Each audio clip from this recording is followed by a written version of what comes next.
Hey! Welcome to the Grandma's Breakfast Podcast.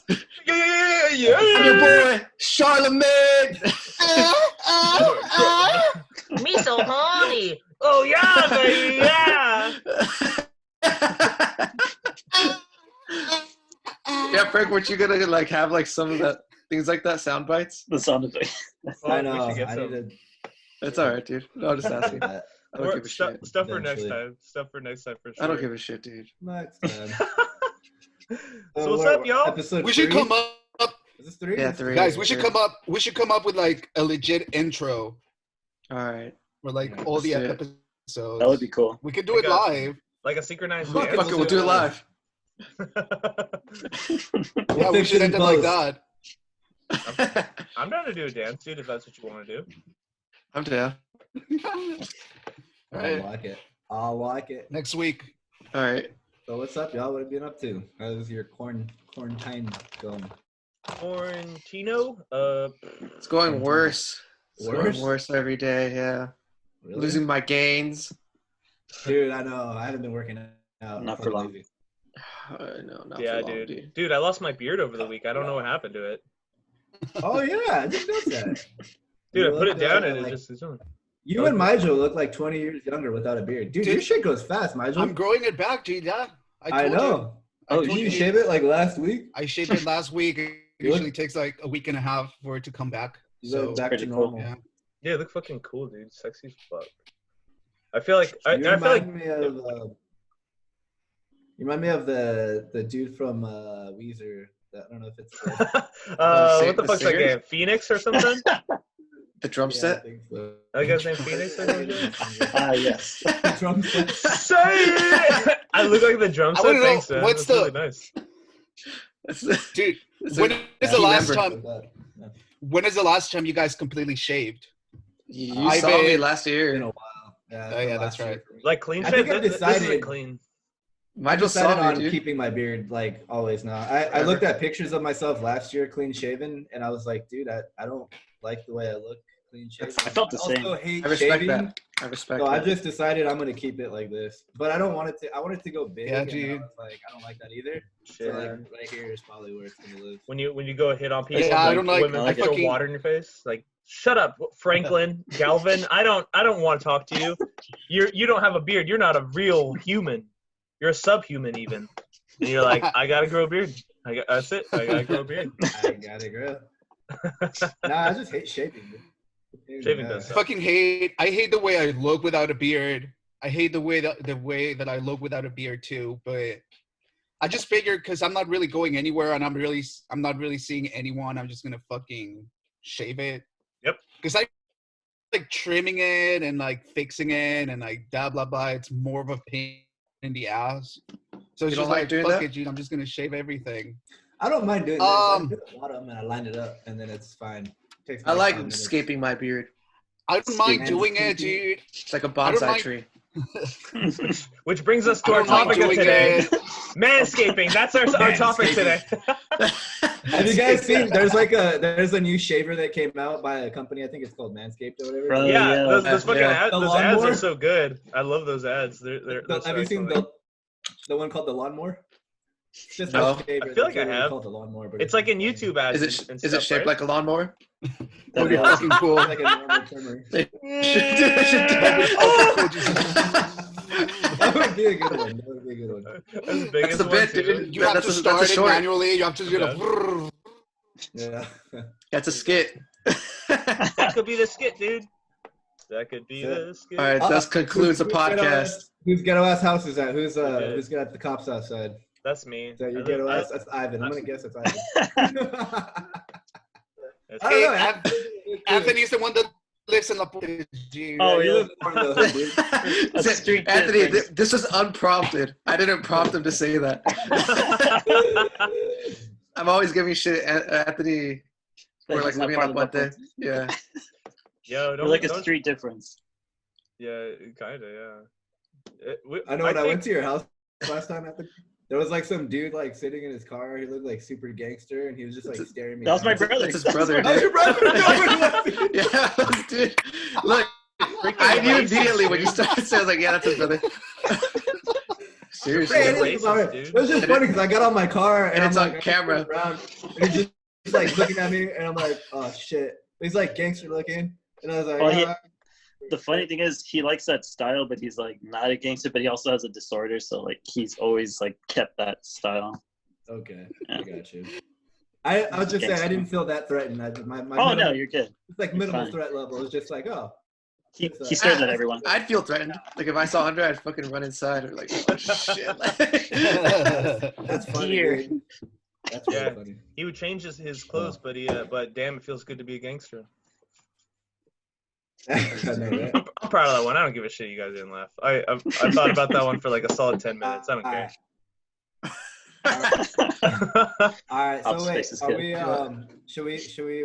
Who had the last choice? Nigel, you had Nigel. the choice of the topic for what do we? Oh, yeah. what do All right, guys. So, sorry. the topic. So the topic that I chose for today was existentialism, but more specifically, the concept of freedom as far as existentialism goes, because existentialism is just an umbrella term for many other schools of thought.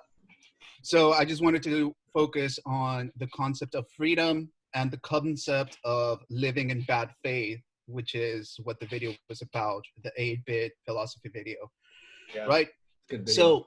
So just really quick. So the concept of Paul Sartre, which is a philosopher that if you guys haven't really read, I highly suggest it because he actually like changed the way that I think about life in general, you know. He is considered the father of existentialism. And one of the main things that he said is that human beings will live and die without knowing their true self and their true free self. Does that make sense?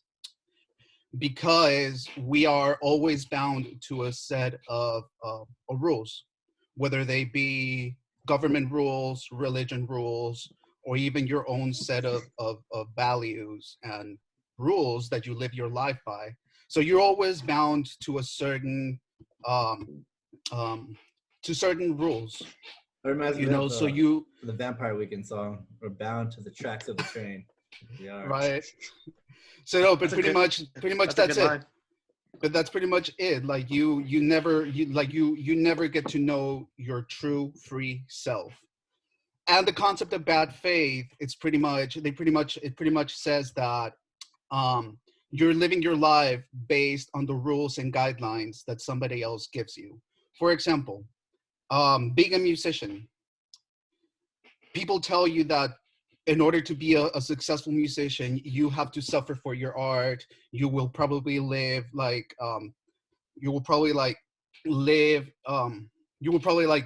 in Poverty. what was I gonna say? I was gonna say something, I forgot. Your car. Stop poverty. Yeah, You're dude, gonna like, you live will broke you will as fuck yeah, with yeah, no exactly that, life. dude. You will live broke. You will probably like suffer a lot for your art when that doesn't have to be the case, you know. You're going by somebody else's rules. For sure. And that's why you're living in bad faith. You're not following your own set of rules. You're not following your own, you know. Does that make sense? Yeah, totally. Yeah. Yeah. Definitely. So I don't know. Like, Which one do you what want do to you take out guys first? I got a question. Can I ask a question towards that? Yeah, sure. Do whatever you want, man. Hey, no. Open content, open format, baby. Can I talk?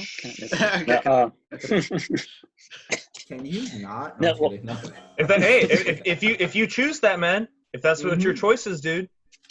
I don't know. Does the social bounds allow you to do it? Right.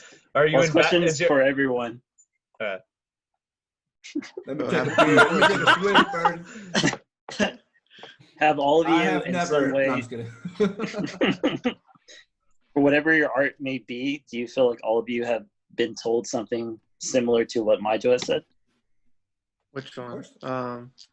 As far as Not like, just about like, not just like musician itself, but just going towards the art path, like the artistic path. things Like that doing could something that's- potentially. Go ahead. basically they're saying like, oh, you're taking a risk going after this. You know, like this is a big risk.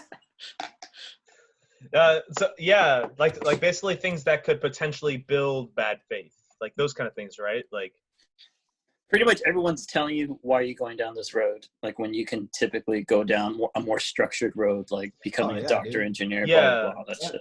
Yeah. Like I feel like in the beginning of this and shit, even still now, like there's times where someone's like, you sure you want to do this? Or like I mean, not so much now. I feel like I've been doing this long enough that people know that this is kind of my life and I'm making money, my living doing it. But like, there's definitely been occasions as a musician, I'll say that like people are like, are you, like, it's a hobby, but you know, you don't want to be doing this full time. Like, you know, like you can do it on the weekends, and it's like, no, I don't want to do that. I hate when people. Oh, well, I feel you on that, dude. I hate when people say that shit. Yeah, I agree, man. I think this topic refers more to the way that you're living your musician lifestyle. Like when you think of the typical musician lifestyle, what do you think of? How do musicians live? It's different. It's different because I think like the way that you were describing it, I would think it's geared more towards creating your own path, like carving out your own way, which means being an artist, which is different from being a musician. Like a musician you could take that to anything too. I mean, like even just like working in audio is a super risky business too, because it's super competitive, and it's you're not going to get rich, you know, doing audio, which is not the reason I'm doing it, but it's, you know, it pays okay. But I got a lot of that pushback from like people, like some of my family members and even some of my friends. Like, are you kind of the same thing? Are you sure you want to go down that path? That's what you want to do. You know, it's not an easy path but I think most people that gave me that advice are people who are used to the more traditional routes of like, go get a job, secure job, you know, go get your family, your degree, you know, and take the safe route. And that's what they're used to doing. So when they see somebody veering outside of that path, it's like, to them, it's like, they don't understand that. They don't get that. And that just comes down to, you're either a risk taker or you're not. Yep. And for me, I'm more of a risk taker, and I enjoy that freedom to be able to do what I want to do on my terms. And so that's kind of what I go for. And I mean, am I going to get there? I sure hope so. I mean, but there's a chance that I'm going to fail. Yeah, definitely. But I'm okay with that. You know, I'm okay with that, with those chances, because it is what I want to do. But is there like an avenue through your work that's more lucrative than others? Like, let's say, I don't know what an audio guy could do on his own that would be considered something that he wants to do. Like, let's take like Anthony's, for example. Like let's say he records like a video for like a bunch of companies and shit. He makes money doing that. But what if like he wanted to direct his own movie? You know what I mean? Like like he's doing that, but he wants to do like something else. Like what he really wants to do is like to make his own shit.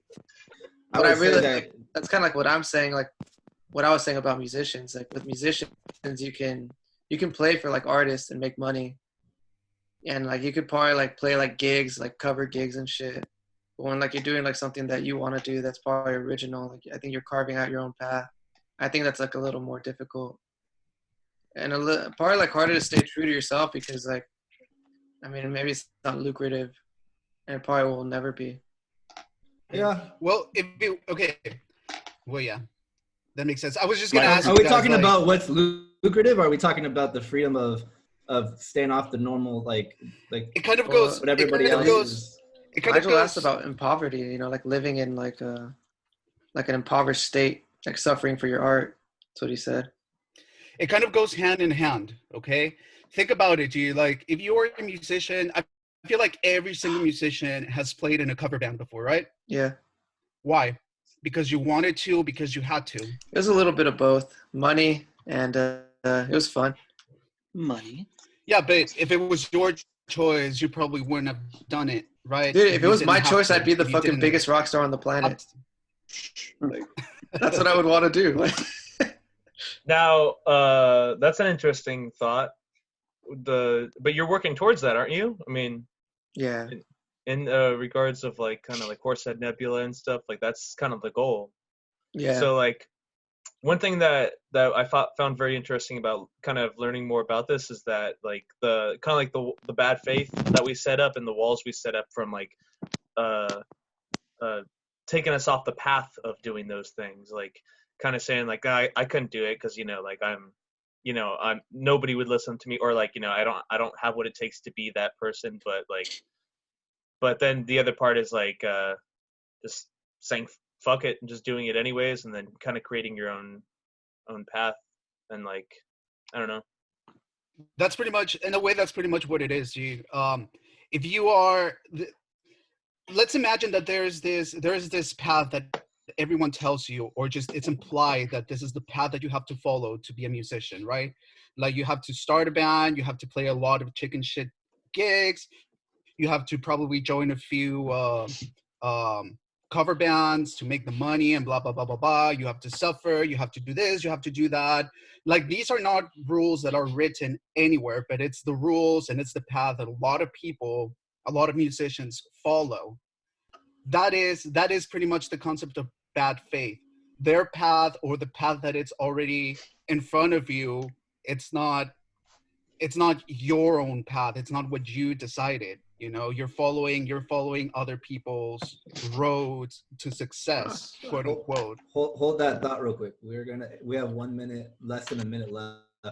So everyone gather your thoughts, and then I think we should come back and start a new thread. Thoughts are gathered.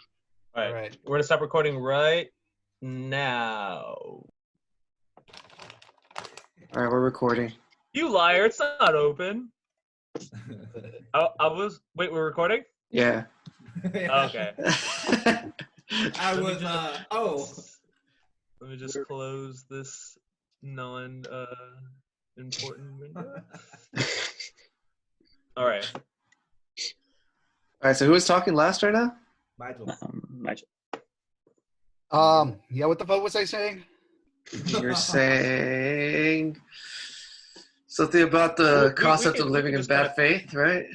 You were taking a bong rip, and then no, I'm just kidding. Saying, you weren't like, taking are we thinking, or are we thinking of thinking? I think. Whoa. Therefore, I am. No, that's Well, like, I was talking. Sound effect thing. I was just talking about the whole concept of bad faith, right? Yeah. So like a lot of people say that because, like, I don't know if you guys have ever met or known a musician who really didn't have to suffer or go through a lot of the things that you had to go through to become successful. Like, I don't know, maybe he's looked down upon by other musicians because he didn't pay his dues, Billie Eilish. Boom, Billie Eilish. I said it. Billie Eilish grew up in Silver Lake. Her brother Phineas. They even posted like, man, y'all like have to be out here like talking to people and stuff. Like, no, just do your music. And then someone's like, no, you idiot. You guys grew up rich and famous, and you guys got like instantly got to the studio. We had to meet people and talk to people. And yeah, that's it. I agree with Billy, dude. If all that is factual, I agree. Yeah, they Phineas. I don't know, Phineas O'Connell, I think is his last name. He's the brother of Billie Eilish. Like he posted something about like you guys don't need to like go out and make connections. Like you don't need to just like make music and people will notice. And he's like, no, like no, you have to know, like, yeah. And I thought that was pretty interesting. So are we applying? I agree. So Madra, what are you like? Are you saying that people should be free from that sort of judgment, or like existentialism would say that you really don't have to? The thing with existentialism and the concept of bad faith, dude, is that there should not be any sets of rules, whether it be set out by the industry, by religion, by government, or anything that tells you exactly how you should follow these rules. Rule number 1, you have to do this, then you do this, then you do this in order to be this.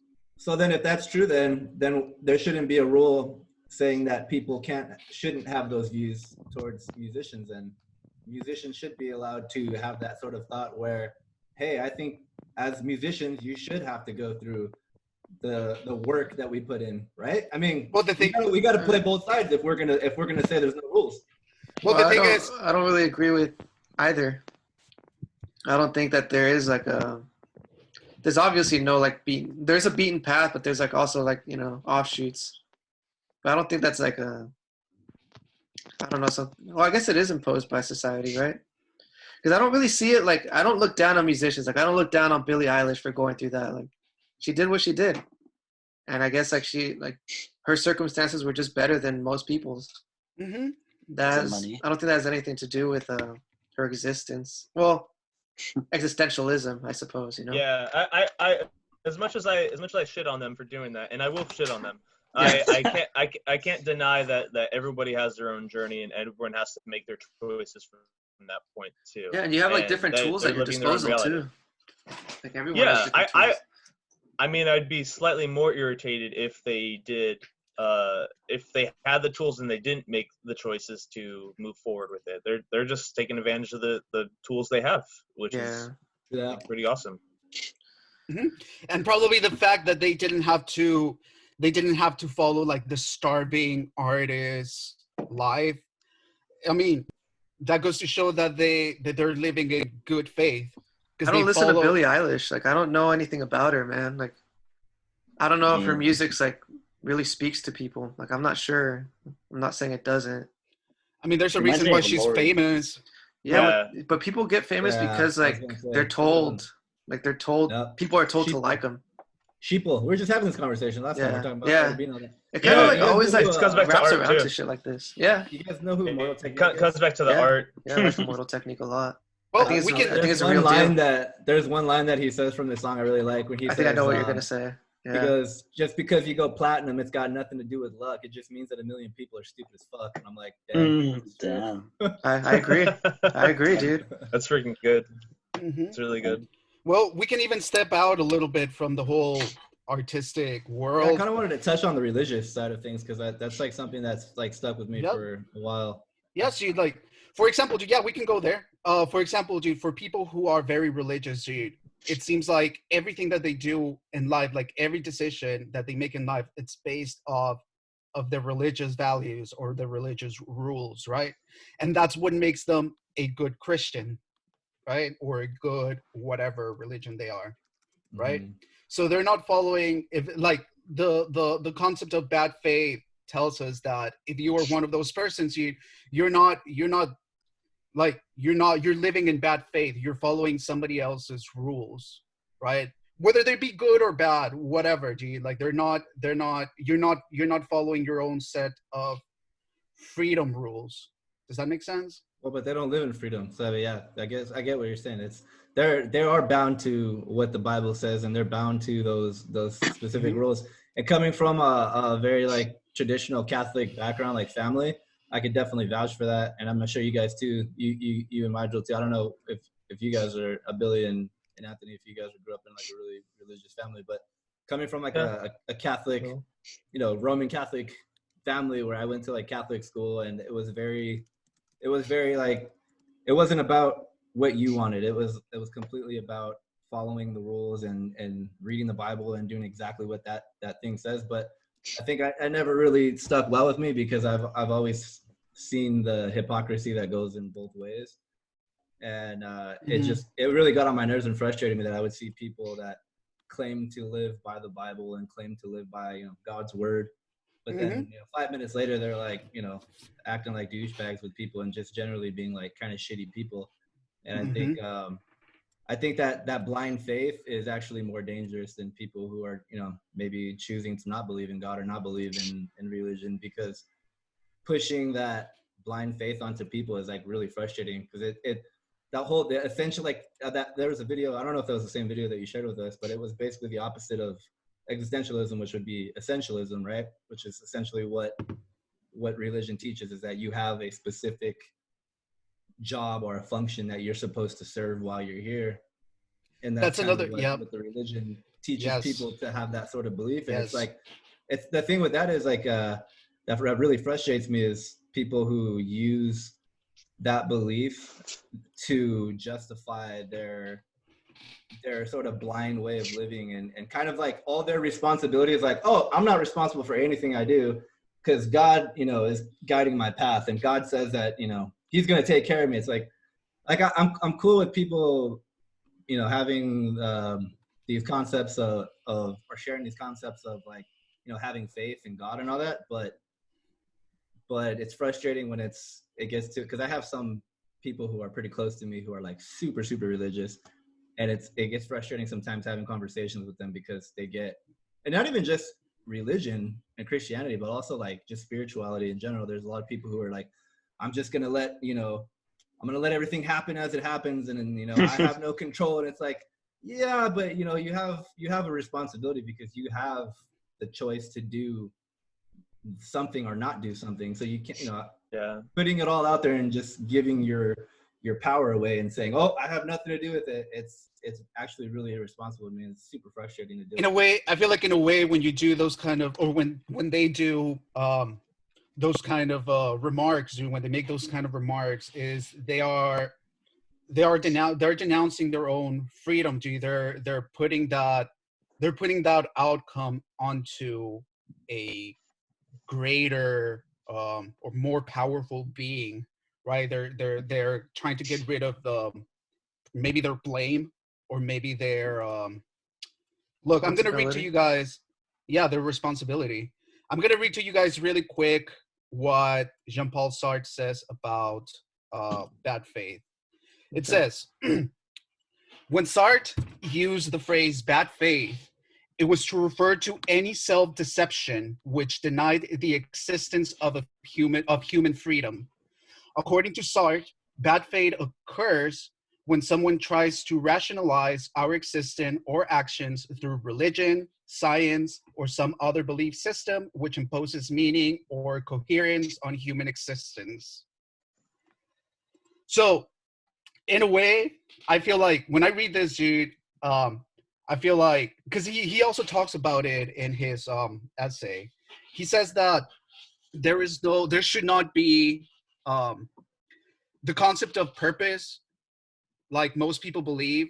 He says that it's not like a separate entity, that it's like floating out there in the cosmos.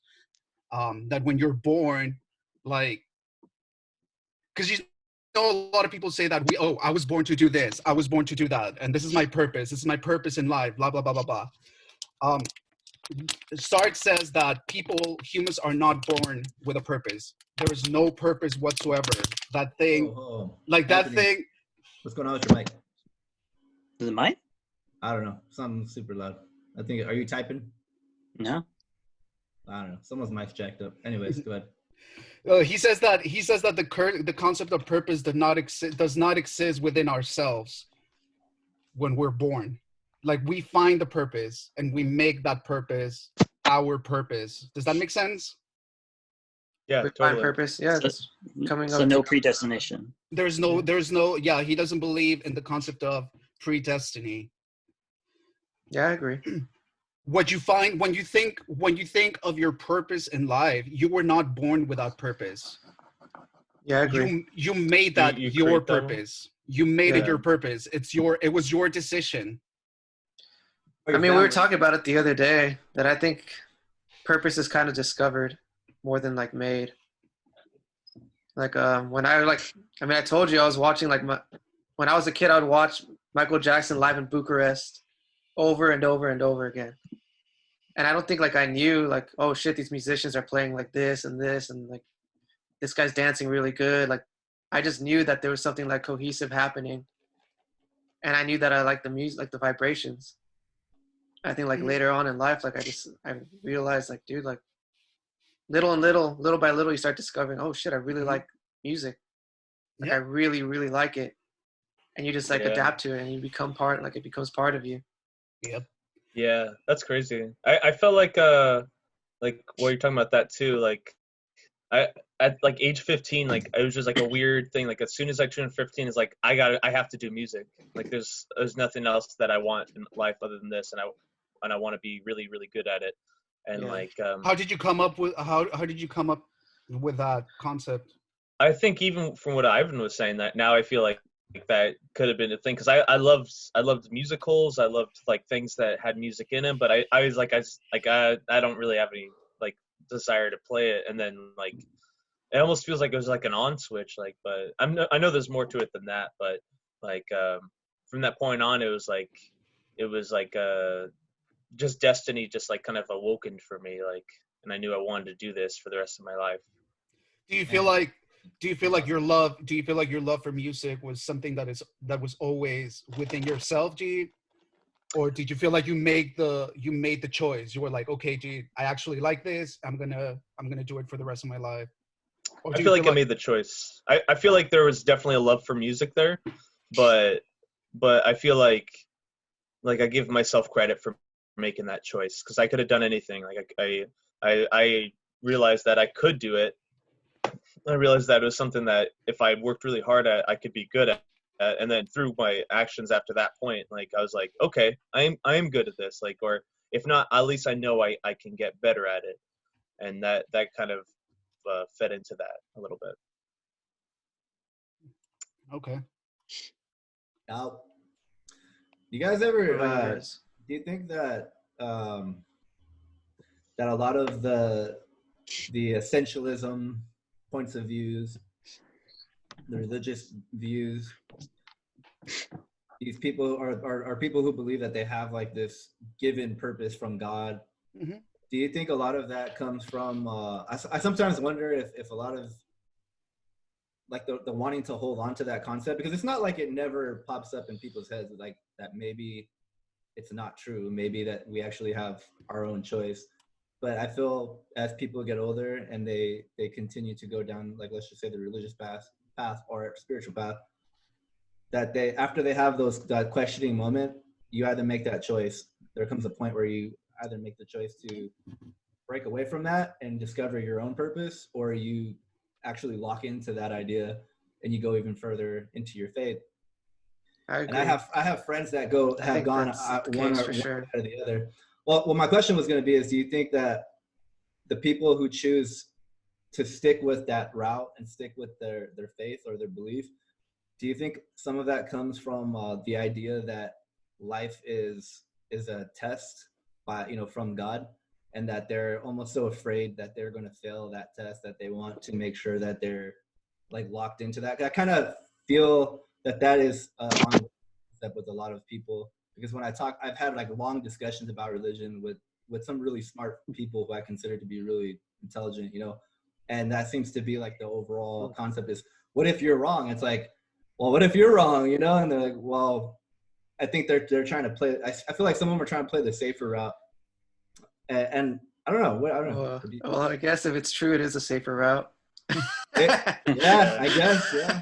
No, I'm just trolling, dude. I'm trolling, dude.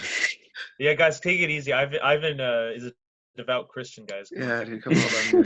You know how much I fucking relate to Jesus. Are you really? I don't even know. Are you actually? No, dude, I'm like a complete atheist, dude. No, I know you're atheist. I'm asking Billy. Oh. No, I'm pretty much an atheist too. I just don't really care. I don't care enough about religion to decide whether I like it or not. Yeah, and when I say like I'm an atheist, I'm not an atheist that hates religion. Like, I actually really respect religion. I think it's really beautiful. It's just yeah, same.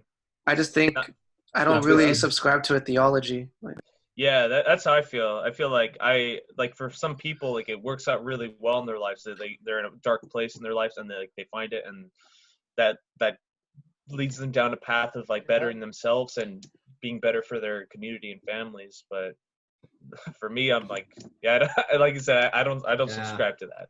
Yeah, I feel like just talk about religion. Like my thought is like if I'm doing this well without like believing in a spiritual being, like, and I'm still okay, then why should I change that?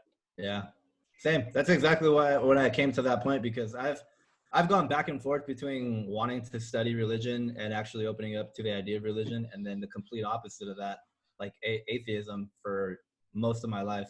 And I think the last time I did that was like probably like 4 or 5 years, where I started going to a Christian church again and started like really trying to read the Bible and focusing on it. And it's like every time I always come to the same point where I'm like, this legit does not feel authentic to me. Like I feel like I'm being fake as fuck right now. That's probably living in bad Yeah. faith, what this dude's talking about. And that's exactly what that video was explaining, was like, that's the whole point of existentialism. Existentialism is that it's to live from a place of authenticity, like the most authentic self version of yourself that you can be. And I feel like a lot of people who are really stuck on the religion or the spiritual like aspect of things, I really feel they're losing out on that ability to be their most authentic self, and I actually feel really bad for that. Dude, I actually fully agree, bro. Like I was thinking that most people who really, really identify with their religion are people who got lost in it. Like where it just affects every single aspect of their life. Like if they can't go to a place without having a conversation, without turning it into like a religious discussion, or like saying like how my identity is like this.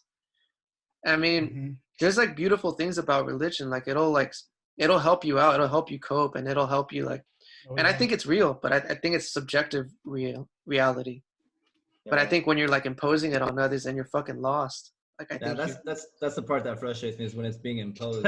I've dealt with so many people who try to impose that shit on me. It's like trying to tell someone that a show's really good, and they're like no, you really got to watch it. Like no, you don't get it. Like I have no interest. I like that you like. I do that all the time, dude. Please watch the show. Narcos 3 or Narcos Mexico, dude. Hey, it's fucking good. It's fucking great. So dude, dude. Did you watch Samurai X, by the way? I still haven't watched it. Oh, you fucks. I'm like, I just finished. I don't want to watch a Happy show. No, dude, you don't understand. You're lost without watching this show. You guys could be so much happier. Yeah, you're just a lost soul. I remember one time I was outside of the Fox Pomona Theater a long time ago, and I was like grabbing a hot dog. It was like after the club, whatever. It's like almost 2 a.m. I'm standing out there with a couple homies, and this dude walks up to me, and he just looks like just super ex-tweaker, like I'm just trying to fix my life kind of dude. Nice. He's just babbling on about Jesus Christ and like, how I need to find Jesus, and like asking me all these questions. Do you know this? And I'm like, I'm not even telling him. I'm like, yeah, dude, I grew up in a Catholic family. I went to Catholic school. Like I did my communion. I did my confirmation. I know all my shit, dude. But I'm just letting him talk. I paid my dues. Do you know who I am? Because he's just like, I know, right? I know. And it got to the point where he was like really pushing. I'm like, hey man, I appreciate it. Like I'm not really interested in it. And then he said something that was like, that just kind of like got me and like frustrated me. And I started kind of getting into the conversation. But he was basically telling me that like, if I don't want to talk about it, like pretty much I'm gonna go to hell if I. And I was like, so what about people who have never? I know, right? What about people? All my friends are gonna be there. That's awesome. What about people who have never heard of religion, heard of Jesus Christ? At this point, I'm just like playing chess with them, Yeah. He's like poking holes in his logic. I was like, what about little kids who have never had the chance? I'm like, so what if they die and then they just go straight to hell? And he's like, yeah, pretty much. And I'm like, you're fucking insane. You need to go get evaluated. And I left it at that. I was like, I don't know if you guys remember my friend. I don't know if you guys remember my friend Larry. Dude, you sure you want to talk about it? It's gonna be published. No, I'm not gonna say anything bad, G. Like he's a worthless piece. No, I've actually had like really good conversations with him about religion and all of that. He's very, very Christian. And that's pretty much one of the questions that I asked him. I'm like, what about all the people in the world that have never been introduced to your religion, that have never been introduced to Jesus Christ, and like all the babies, all the fucking people from the African tribes, and like all of that shit. He told me, that apparently the rule is that if you were introduced to God at some point in your life and you decide to turn away from God, then you are doomed. For the people that are born or that never got to meet Christ or heard about the Bible and all that shit, they are like excused. They're excused by default. That's convenient. That's a really convenient truth. Nothing against that, but I just think that's really convenient. There's so much like hole in that logic. Like it's such a weird like thought. Like, because what if you heard about God but you heard bad things? Like what if like you have an incomplete thought about it? Or what if you have another deity that you prefer and they bring more joy to your life? Like, dude, we just watched a documentary on Satanism, and it's fucking like, Oh, and it's I think pretty I know which dope. one you're And talking honestly, like a lot of the things that they were talking about are like really humane tenets. And like what are some points? well, I could read them to you. Hold on. I do dig that as well. Although I would never tell my mom that because I know, dude. Satanism. I tried to show my mom that, and she's like, "No, I'm not gonna watch that shit." That's bad juju. Come right on, there. he's so cool. He's got the biggest dick. You heard of Jesus, right? Have you heard of Satan? I only believe in Mr. Satan, Mr. Hercule Satan. I'm the world champ. I've defeated Cell single-handedly. All right, so here's a few. Hold on. Just fucking would let me click it. Okay. Oh. All right. So the first one is, dude, shut the fuck up. Ivan, that's really good. What? You got his nose on point.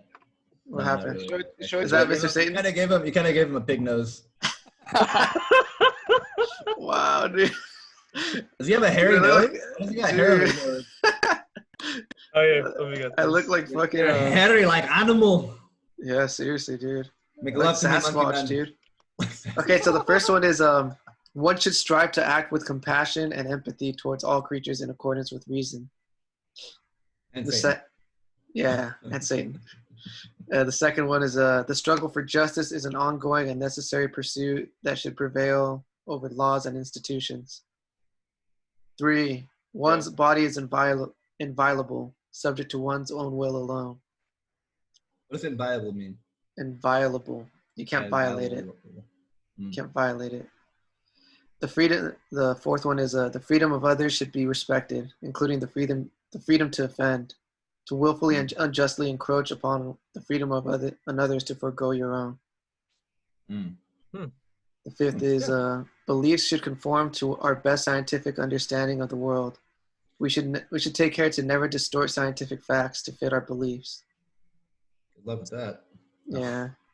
6, people are fallible. If we make a mistake, we should do our best to rectify it and resolve any harm that may have been done, that may have been caused. Okay, I'm perfect, so that's not true. The seventh and last one is every tenet is a guiding principle designed to inspire nobility in action and thought. The spirit of compassion, wisdom, and justice should always prevail over the written and spoken word.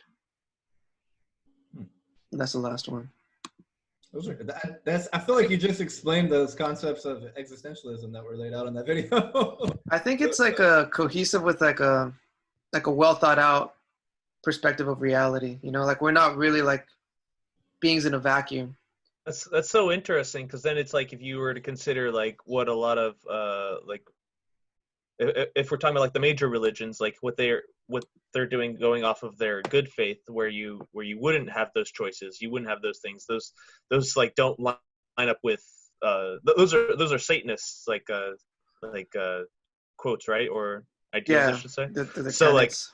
and we're saying that can relate to like our topic today, and like I just find that very interesting. If I had a cup of tea, I'd sip it right now, like anybody who's watching this who's super religious or like a religious person that would watch this would probably find a way to go, oh, see, that's exactly how Satan works. If he wants to make you think he's, you know, actually intelligent and smart, but he's really breaking the words of God, because the word of God says.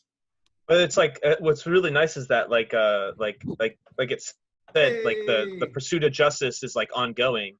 It's like it's not just like you do whatever you want and just, you know, if you feel like fucking raping and pillaging, go for it. It's like no, like it's at the same time like justice is ongoing. Like you can do these things, and if you I forget what it was exactly, but like if you offend someone, you like the pursuit of kind of rectifying that is appropriate. There's really, I mean, if you think about it, dude, there's really nothing physically stopping you to do any of these things. There's nothing really physically stopping you if you have the desire to fucking kill someone, or if you want to rape someone. There's nothing physically stopping you. What's stopping you is whatever code of conduct or set of morals you are following. Yeah, definitely. It's true. Hey, So, And in that respect, we don't live in a vacuum, and that's why I don't think like the whole existentialist thing is like are things like imposed on you, right? Mhm. Yeah, I think that they are, and you have to be in a way. Wait, what do you mean? Like you're a human participating in like whatever this all is, yeah. Like you have to act certain ways Yeah. to have like a beneficial life for yourself as well. And you were talking about like something about scientific rationale over like your existence. I don't think like we're like essentially. I don't think that it should be necessarily like apart from it. You know what I mean? Like there should be like a scientific rationale for your existence, and then like your existentialist. Like I think like a lot of them kind of coincide. Don't you think? I do. I feel like a lot of science actually, for me, 'cause again, like I'm really big on metaphors, and I feel like physicality in itself is a giant metaphor. Like when I look at just the fact that we're, most of us, the average human being is dualistic in our nature, like in how we are, and also just our actual physical being. It's kind of weird that we have 2 hands, 10 fingers most of the time, opposable right? thumbs. And Yeah. we have a front and we have a back. We have a middle, a beginning, a middle, and an end. Our body doesn't go on for 2 miles, in every direction. It's a finite thing. It's so strange to me how like physicality works out, and I feel like physicality in itself can be its own sort of I don't know. It's almost to me like the universe communicating with itself. I guess I don't know, like interacting with itself. I don't know. I'm getting weird and spacey, but That's all right, dude. I mean, we could talk about 'cause that's evolution. Like the reason why we're like that is explained through biology. right. But that just explains the what, but it doesn't necessarily explain the how. And I mean, It explains the or not why. the how, or explains. It doesn't explain the why. It explains the how. It does, dude. Like if you had one hand, what good is one hand? Like say like you just have one hand. What isn't it better to have two? If you don't have an opposable thumb, you'd have nothing to grab anything. Like there were probably creatures that had like no thumbs and they couldn't fucking grasp the branches well enough, so they fucking died out. Like Yeah. evolution just has like a mechanism for like the shapes that we have now. They're there for like because they were the best adapted for their environment. I mean, you could look at Madagascar. Like Madagascar has like a marsupial It's a good movie. ecology. Good movie. Madagascar has a marsupial ecology, and that means that like they're different. Like I don't know if they're like genuses or whatever, but there's like they're different from mammals. Like, but if you go to Madagascar, there's things that are shaped like cats. Why? And guess what they are? Like say like you're in an ecology, and you're looking at the forest, and there's like, guess what the fucking big cat is? It's the apex predator. Oh. It's the apex predator. Like, and when you go into a forest or like any like wild environment, usually the big cat is the fucking apex predator because they're the best adapted for catching animals and like eating them. They got a good shape, but the thing is like that's not a cat, but it evolved that way because it's the best shape. You dig what I'm saying? Yeah, you're saying basically that evolution is the why. Yeah.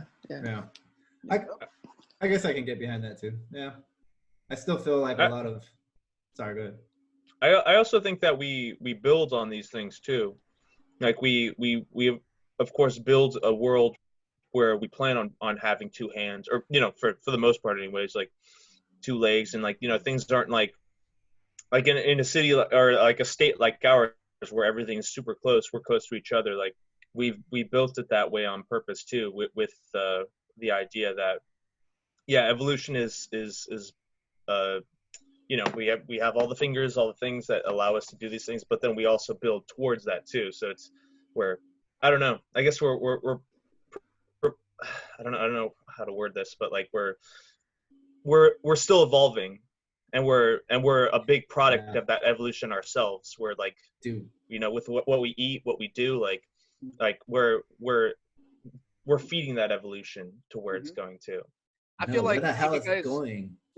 I feel like if you guys think about it lately, and I'm talking about like probably the past, like 300, 200 years, there's been more um, of an evolution of the mind, of the way that we think, and the choices that we're able to make.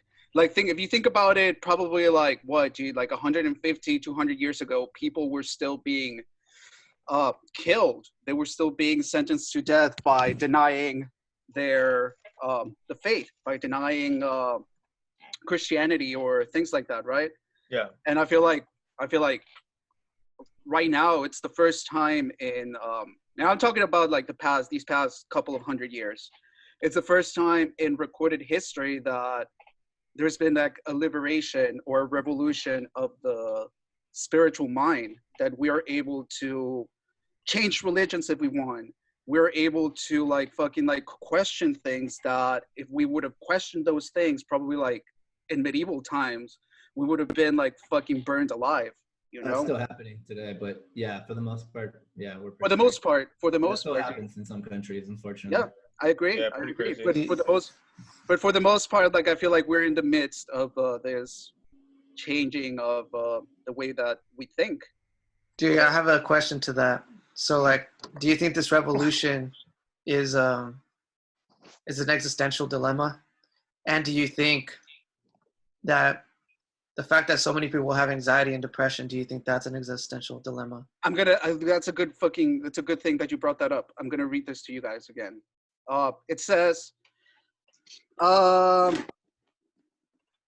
It says, what did Sartre mean by bad faith? It says, when Sartre used the phrase bad faith, it was to refer to any self-deception which denied the existence of human freedom. According to Sartre, bad faith occurs when someone tries to, oh no, wait, fuck, I already read that one, sorry. Did I? Yeah. Yeah, sorry. I thought you were reading it again, though. No, this is the one I wanted to read. Just to drill the point home. Mm-hmm. It's the one. Maybe you didn't hear me. Hello, McFly. No, Hi, this is what. welcome back. What's up, guys? Sorry about that. Sorry. Oh shit! What's up? This is what Sartre says about the concept of authenticity. Okay. It says, for Sartre, authenticity means breaking the shackles of living in bad faith and learning to accept our complete freedom and the consequences of our own choices. This realization, the onset of anxiety and dread, is indicative of a being coming to terms with the authentic and inherent meaningless of their life. Meaninglessness? Meaningless. It's like nihilism right there. I don't think it's meaninglessness, but I do agree with everything else. I mean, like at the moment of birth, that's what he says. Like humans are born without a purpose, without meaning. But yeah, but it means purpose and meaning can be two different things, right? Huh? Well, I would think they're kind of similar in this regard, like in the way that he's using it. But also, like, yeah, I think meaning is a subjective thing. Like, maybe there is like some sort of ecological like mechanism that's going on right now that humans are destined for, like as a species. But as a personal thing, like I think meaning is something that, like I said, that I think you discover, that you form for yourself. But what if we're all one thing, and what we're getting back to is the realization that we're actually all one thing, and then maybe once that's over, we just go back to the Big Bang, going back to one point. Dude, when you trip, that's kind of what it is, right? Like when you take shrooms, that's kind of what it is. You kind of take part of the like collective, the collection, yeah, the collective consciousness.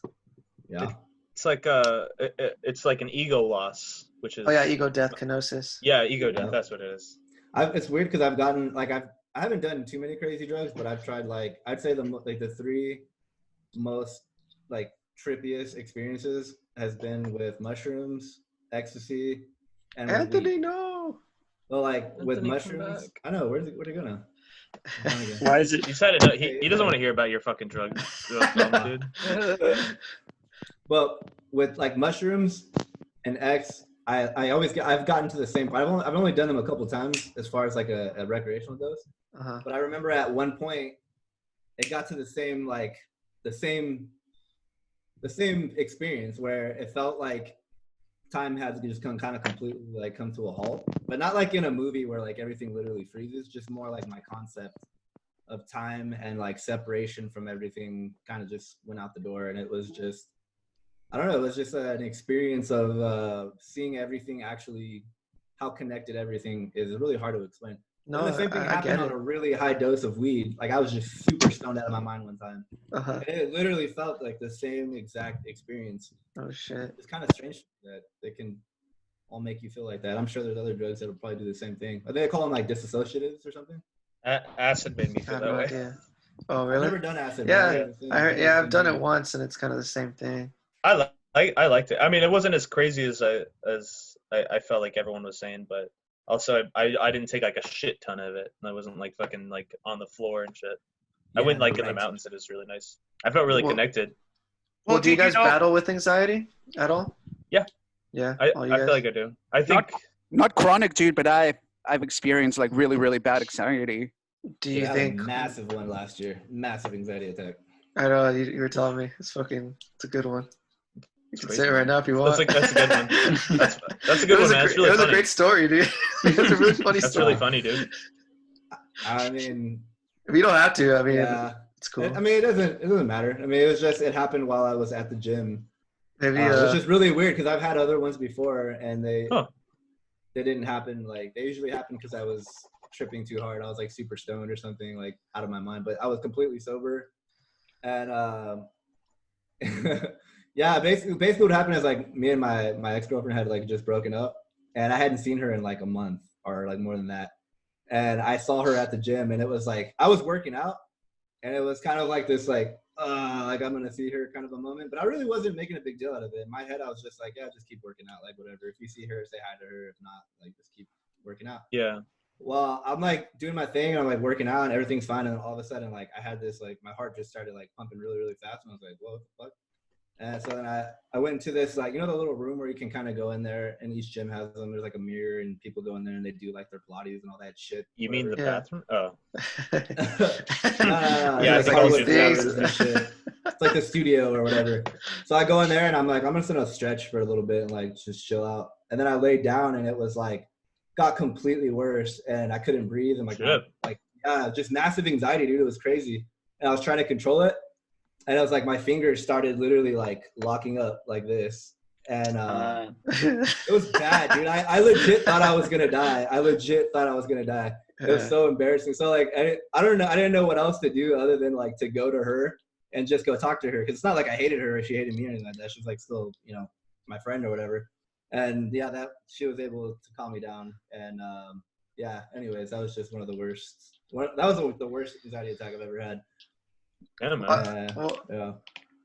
Well, I wanted to know if you guys, like, the more you guys seem to go in a direction that is more aligned with your vision of who you want to be, do the anxiety attacks become less or more manageable?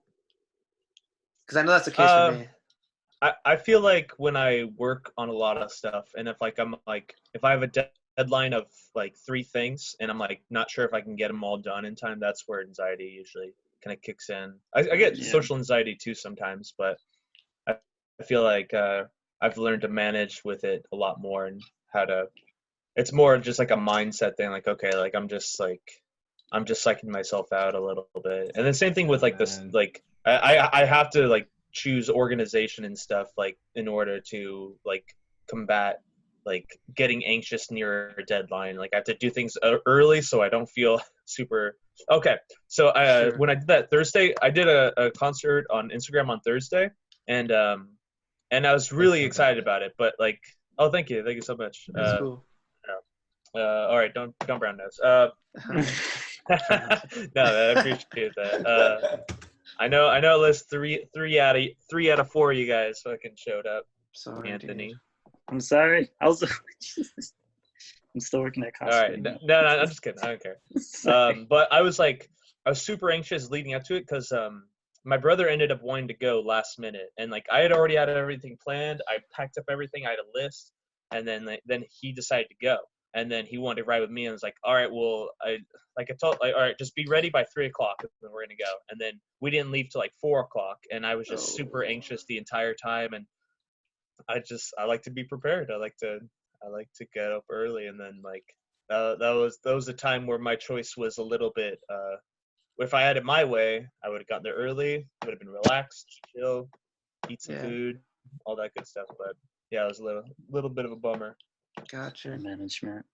So your anxiety is like when more I get geared towards like actual, I guess not an existential problem. I felt like my anxiety was, that's why I brought it up. Like, I kind of relate to Billy's. I don't know. Yeah, I think I know everybody's a little bit different too. I like even if we're talking about like depression, like I don't feel like where people clinically feel depressed. Like I don't feel that as much as I feel like if I'm depressed, it's probably because there's something going on. Like, or like if I ride a really big high, then the next day I'm gonna feel like, oh man, like that's gone. But it's shit. Those are things to like kind of like there's reasons for that too. Like I'm sad because like I feel like the good time has passed. Now what's left? And those are weird thoughts to like kind of combat with. It's like, okay, like not really. Like I have good friends and I could do this again. It's just I don't know. That's a good mindset to keep like that to stay out of that, because I know what you're talking about when you're having that high and then it's like up and down. It's gonna be like a roller coaster for sure. And that's that's where it comes down to, like you were saying, is having that right mindset with yourself. And it actually does tie into what you're talking about, Evan, because it's like once you have that sort of mindset and you're able to, I think it really comes down to being able to have control of your emotions and control of your thoughts, because your emotions are going to control how your body functions. Like if you're having the anxiety attack, it's because your brain is telling your body that something's wrong when there really isn't anything wrong. You know, yeah, you're not in any actual I feel like danger, but yet you're having some sort of physical issue going on because your brain's pumping these messages to your body to respond to stress that's not actually there. Totally. I feel like if there's like a physical thing, it'd be like my body's pulling me in two different directions at the same time, and then like I'm like I don't know what to do, like but I have to make a decision right now. And that's how anxiety feels to me sometimes. It's like sure. I gotta complete both these things, but I don't know what to do until like I breathe or I do whatever I have to do to decide. Or I'll work on this first, then this, like very calmly. Yeah. Your microphone. Nigel, your mic's not working, man. Nope. Still no. Is it on? Womp womp. Here, I'll do it. Well, yo, G, what I feel, G, is... You're getting better, Billy. You're getting better. Dude, he looks like an angry Doug. Dude, I have more chest hair than that. I know, I'm sorry. He's at least got three more. At least three more. Three. Hold on, let me test this mic. Can you hear me now? Yeah. Yeah. Hello. Yeah. Good. It's good, man. Okay, so I was just gonna say, G, like that's probably why I feel so bad for people that have like chronic anxiety attacks, because in my life, G, in 30 years that I've been alive, I've only experienced 2 panic attacks, and they were pretty recent. They were pretty fucking recent, G, and up until that moment, I had no idea what the fuck they felt like.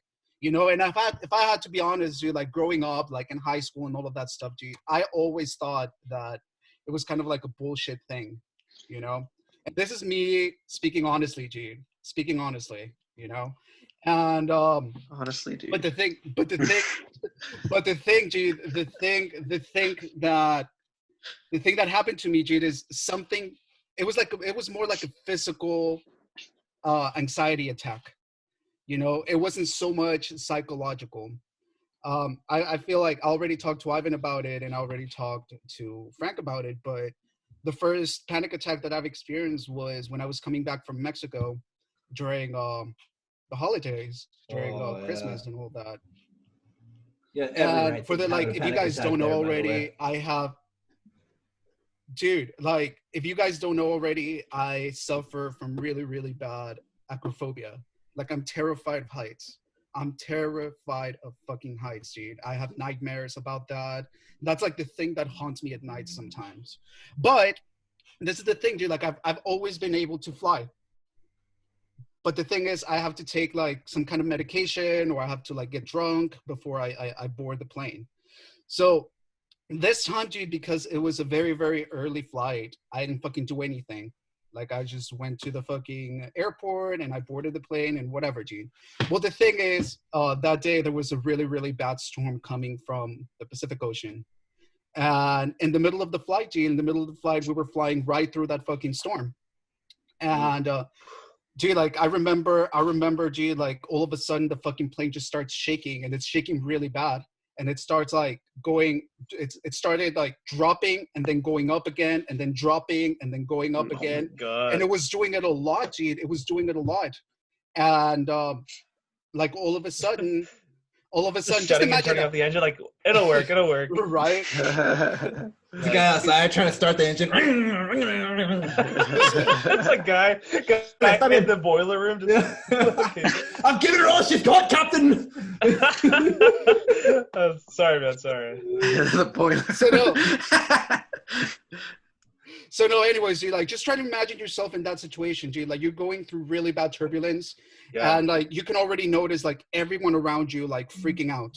Like you could see it in their faces. You could hear it sometimes when the plane would drop. Like people would like gasp, or like they wouldn't scream, but they would do like noises, you know.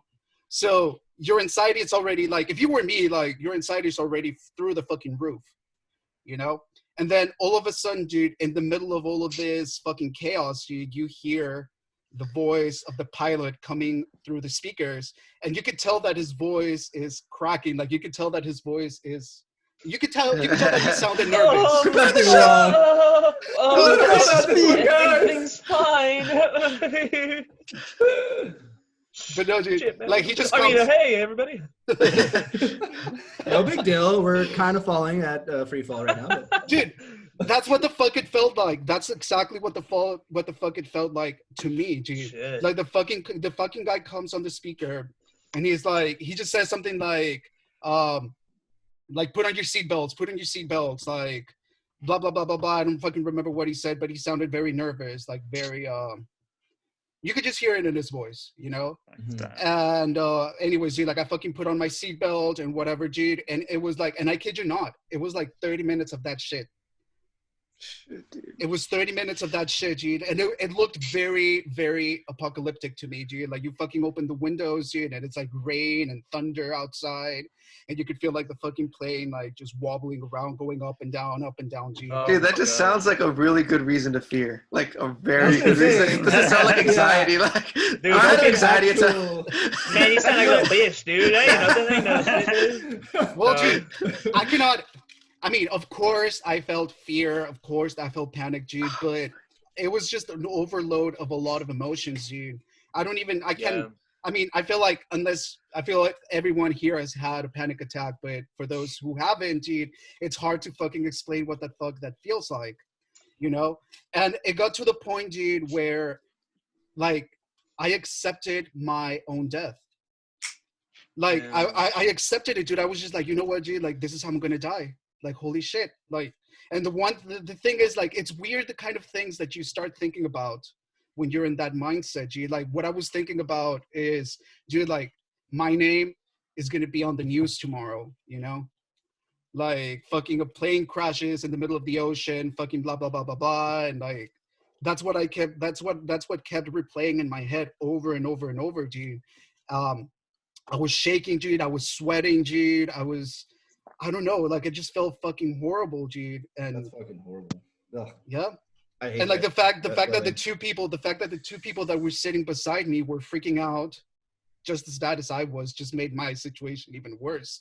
Because I could hear their breathing. I could hear like, and then somebody in the back was fucking praying. I remember that. Oh my god, dude, that sounds horrible, man. It was makes so it worse. bad. It was so bad, dude. Like it was so bad. I've been through some pretty. So go ahead. Yeah, but I was just saying, dude, like that's one of the, because I've only had 2 panic attacks, and I feel like for the 2 times that I had panic attacks, something triggered it. Like it didn't just happen out of nowhere, or it didn't happen because I was thinking about something very deeply that affected me. It's just something outside of me fucking triggered it. At least that sounds like your body is doing its job then at that point. That's a good thing, because it sucks when you have that feeling that you had, and there's like literally nothing happening around you, and you're like, Yeah, dude, if you were just totally cool, like, yeah, whatever. Like, I'd be worried about you. Yeah. What the fuck's wrong with Actually, this? that would be me though. That would be me because I've gotten so used to flying, like, because I travel for work so much that like I've gone through some really bad ones like that. Oh, And I'm the asshole that'd be sitting there like fucking like, you know, trying to drink my like fucking Jack Daniel and Coke all the like, dude next to me like freaking out. Shut the fuck up. This lady like grabbed my arm one time. And we're going to New Orleans. We're about to land in the middle of the fucking storm. Get your stinking hands off me. Dude, I was like, she kept grabbing me and I'm like, dude, and I'm like trying to fucking drink my drink and she's like freaking the fuck out. And I'm like sitting there, I'm like, oh, I guess it's pretty bad. Like, yeah, actually, but that feeling when the plane drops, though, that's the most it's the worst, dude. No, I kind of like it.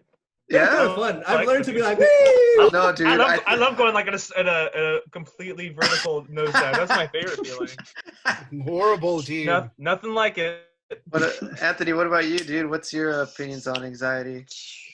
You're the master, kind of. I know, it's terrible. The master of anxiety. Anthony was like my guiding, my Sherpa. Well, kind of relates to like what like Billy was talking about earlier. How Billy brought up that he would get anxious when it comes to having like a deadline and you know that you're holding back and then you save it to the end. Like I've dealt with that a lot just because like from going to work and like fuck I gotta knock out these 2 projects too. And then I'm being told by like my girlfriend, like, oh, you should have started on this week. I'm like, shut up, you know. And then I'm like, okay. So then I start. That is a no. I hate to say I told you so, but I told you so. She's like this bird back here. Just kidding. No, but it's true. Like, but I tried getting in the habit of just like working on it little by little each day, like 4 or 5 days before the deadline. So then I'm like, all right, I got like 15 minutes to work on it. I'm good. Yeah. But like with actual panic attacks, fuck. I went through a period where I was having panic attacks for 2 hours, off and on for 2 hours. And nice. that freaked me out because like I've dealt with them in the past and I knew how to handle them, but this was like new. And I felt like it was going up against like a new enemy. Like, nope, like not this time, you know, like basically everything you knew or how to like defeat me, you're not going to defeat me this time. You know, that's how I felt. But one of like the best lines I kind of dealt with, and I thought it was like kind of bullshit, but like, therapist, she's like, I know, she even told me, she's like, this is going to sound ridiculous, but basically everything you're doing is the opposite of what you should be doing. And I'm like, well, what do you mean? And the best advice she told me, she's like, all right, if you're having anxiety, if you're feeling anxious, you have your shortness of breath, tightness, aches, whatever it is, she said, don't ignore it. Don't act like it's not there because it's going to get worse. I'm like, oh, okay. Yeah. I'm like, all right, I'm doing that. And it got to the point where whatever I had, I would feel. I started feeling new shit all over, like really ridiculous. And I just started telling myself, okay, I feel that it's there. But it took like a month and a half for that. Eventually, it did like cut them off. It cut them away, and yeah. I feel like when I had my panic attack, Jude, and me kind of like accepting my death was me like just fucking letting go, Jude. And in a way that made me feel a little bit better, Jude. Like I mean, I was still freaking the fuck out, but I wasn't freaking out as bad. You know, I was just like, okay, I'm gonna die. Like, I'm gonna die. I'm just gonna fucking sit here and wait for my death. And that kind of like made me feel a little bit better, you know? Yeah. Strange how that makes you actually feel better. Yeah, no, it is. But that's the answer to most of everyone's issues is acceptance and surrender. Is just accept that, hey, one day may not be today, may not be tomorrow. Fuck, it might be tomorrow. Who knows? Like, you don't know when it's gonna happen. But that was like my last trip to Six Flags. I was like, every roller coaster I got on, I was like super scary. I was just like, fuck it. Like if I die, at least I die. Like it's not gonna be like, way to go. Yeah, it's not gonna be like me hit the ground and I'm like, ow, this hurts for a really long time. I'm like, that's it. I'll probably be dead. Like, and I take some comfort in that. I think I actually told I went with like some friends and I told them like they were like nervous, like, hey, think about it this way: if we die, we die. Like that's it. Like no pain. Good news is the worst thing that can happen. No. I'm more afraid of the pain. I'm pretty sure it's gonna hurt so fucking much for like half a second. Just like the half a second before the lights go out. Yeah. That's what I'm afraid of. I don't know, G. Like, I just think that dying in a plane crash is not a quick death, G. No. It's a very, very dramatic Well, death. it's the lead up to it. 30,000 That's like feet. the worst part. The panic's at like the end. Yeah. Like, Well, yeah. You Like, still have to this- go. You still have to go down with a fucking feel plane, that G. in your heart, that's And that's physical pain, fucking too. dramatic as fuck. That's fucking horrible, G. That's a horrible death. All right, let's not talk about any more plane crashes. I gotta fly out in the next couple months. No, I ain't going nowhere for the next couple months. I was like, what? I know. Where are you flying to? Where the fuck are Hey, you going? all the flights are gonna be cheap as fuck though. No, they're not. They're hope probably gonna so. be super expensive. I wanna go fly somewhere. I'll just wear a mask or I don't know something. Just I'll get just it, cover dude. my- Let's No, just can get we it, even dude. Just travel? get it over Just with. get it. Let's just fucking get it, dude. I Yeah, know. dude. I've been licking doorknobs left and right, dude. Trying to like, get my immunity system ready for it. Did you see that fucking dude who's like licking the plane seat, or that chick Oh who my God, licked the no. plane seat? Oh, He, yeah, I posted think I What? did. on- There's a guy I that really got. feel bad for our new generations. They're fucking. There's a guy. Apparently, like there is this challenge going around. It's called the Oh, COVID God. challenge, It's G. called the I'm a dumb fuck retard Don't challenge. fucking say that, dude. Oh my god. No, G. Like there's a No, guy. we're There's just a all guy gonna go out that. and do it. There's a guy that actually got arrested That's a and good taken to idea. jail. There's a guy that got arrested and taken to jail on the charges of something like biological terrorism or something like that. G, 'cause, Oh, that's the dude he who licked fucking- all the. because of that, right? he fucking filmed himself saying that he had the virus, Oh, dude, my and he God. fucking went to Walmart or store. something, dude. And he started like licking shit. Fucking moron, dude. It is. That's our new generation. Well, some of Sounds like them. a fucking Not all hero, of them. dude. It's our Is Is fucking that is this the TikTok challenge? I think it was. Probably. I think it was on TikTok. Yeah. Don't fucking say that. Oh my god, TikTokers are fucking dumb, dude. All of I'll them. say it. I don't give a fuck. I stand by my word. Well, it's here. It's here. We Yeah. got that. We got that There, dude. printed.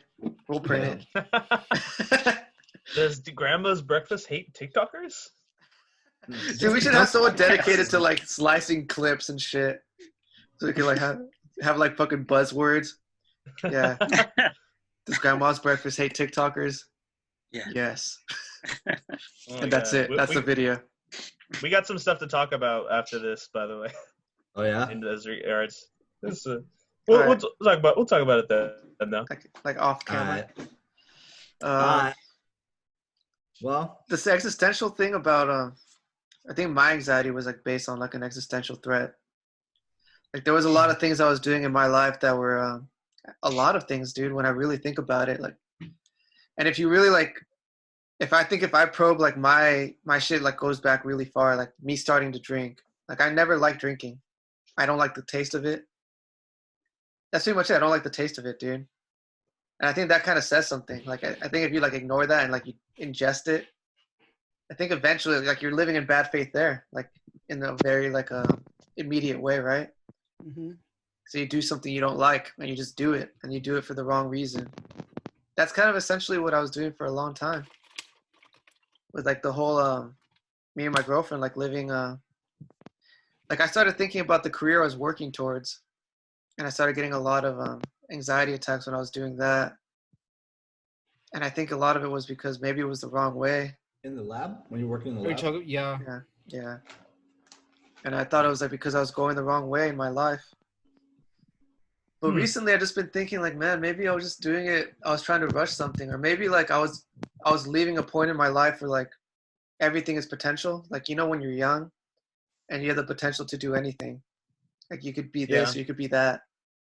And then like you essentially have to transition to a point in your life where you are that, you are this thing. Yeah. I think maybe I was just being really juvenile in that I wanted to be more things, because around that time I like reformed the Gatsby's, which I think was a bad idea because I was moving backwards. You know what I'm saying? Like I wasn't moving forward with my life. And I think that's like when a lot of shit started going wrong. Mm-hmm. And when I really come down to it, I think a lot of my anxiety was based off of problems like that, like existential threats. Like I was living for the wrong things at the wrong times, and I was refusing to become the things that I probably should have became. And I think a lot of that's still fucking like with me, not like in an anxious way, but more like, oh, I realize that these are the things that I have to contend with. And recently, like I think I've been making the choice to go back to trying to get my career in order, like my biological career in order. And I think like I realized that all that shit shouldn't have been for someone else. Like it should have been for me. Like the music I play is for me. Like the career path I have is for me. And in a way, like I think it's also the way I love. Like I don't know how you guys are when you guys are in a relationship, but when I love, like it's through service. It's through service. Like I like to if she's my girlfriend, like I like to show her that I love her through like me trying to make a good life for everyone, you know, for us. Yeah, I think for that makes a lot of sense, and I could definitely get behind those kind of feelings, because I think a lot of I'd say a year ago, actually no, not last year was a lot better, but the year before that was probably one of the most stressful years of my life, because of those sort of existential issues that you were just explaining, where you're kind of wondering if you're going for the right things in life, if you're doing the right things. And I just wasn't feeling like I was doing, again, what felt authentic to me. It felt like I was doing all these things for the sake of doing them, and you know, having a successful life or career or whatever, and having a successful relationship, and nothing was really working for me. But I was also stressed the fuck out like no other, because I had just quit my full-time job to like become a freelancer again. So I was like dealing with that stress, and then also with a failing relationship, and also just still trying to figure out what I was doing with my life. And yeah, that caused a hell of a lot of problems, dude. And what I realized in the last year is that, kind of like what you were saying, is the antidote to all that is to let go of all that shit that happened. That's number one. You have to let it go, because you can't afford to do that. And B is to start living, like you said, for yourself, and not so much like in authentically, not in a like an egotistical or like selfish. It's nothing selfish about it. It's actually really unselfish if you think about it, because at the end of the day, when you're able to be your most truest self and your most authentic self, you're actually able to be there for people in the way that you want to be there. Hell yeah. Hell yeah. I agree. And I can tell you, like, yeah, my life's not perfect right now, but from where I was a year ago to where I am right now, I feel like almost a completely different person in a lot of ways. I fully feel the exact same way. Yeah, the exact same way, dude. Do you feel like this? Yeah, dude, that looks fucking good, dude. Badass. That looks like man, you made me look way like a Mike Judge character. Looks like fucking Boomhauer. Yeah, man, I tell you what, man, I'm on them dang on them on the goddamn on them dang man, got audio job, man, across town, man. Dang I'm gonna post all these. You have to upload these on. I'll tell you my belief, dude. Definitely. My belief is that all anxiety, or most of anxiety, comes from, if you really think about it, some sort of existential crisis. Like your fear of planes is probably like the fear of death, and like, why are you afraid of death? Because of your impermanence, or maybe I don't know. Like me, like my sick. It's the opposite of what you're doing.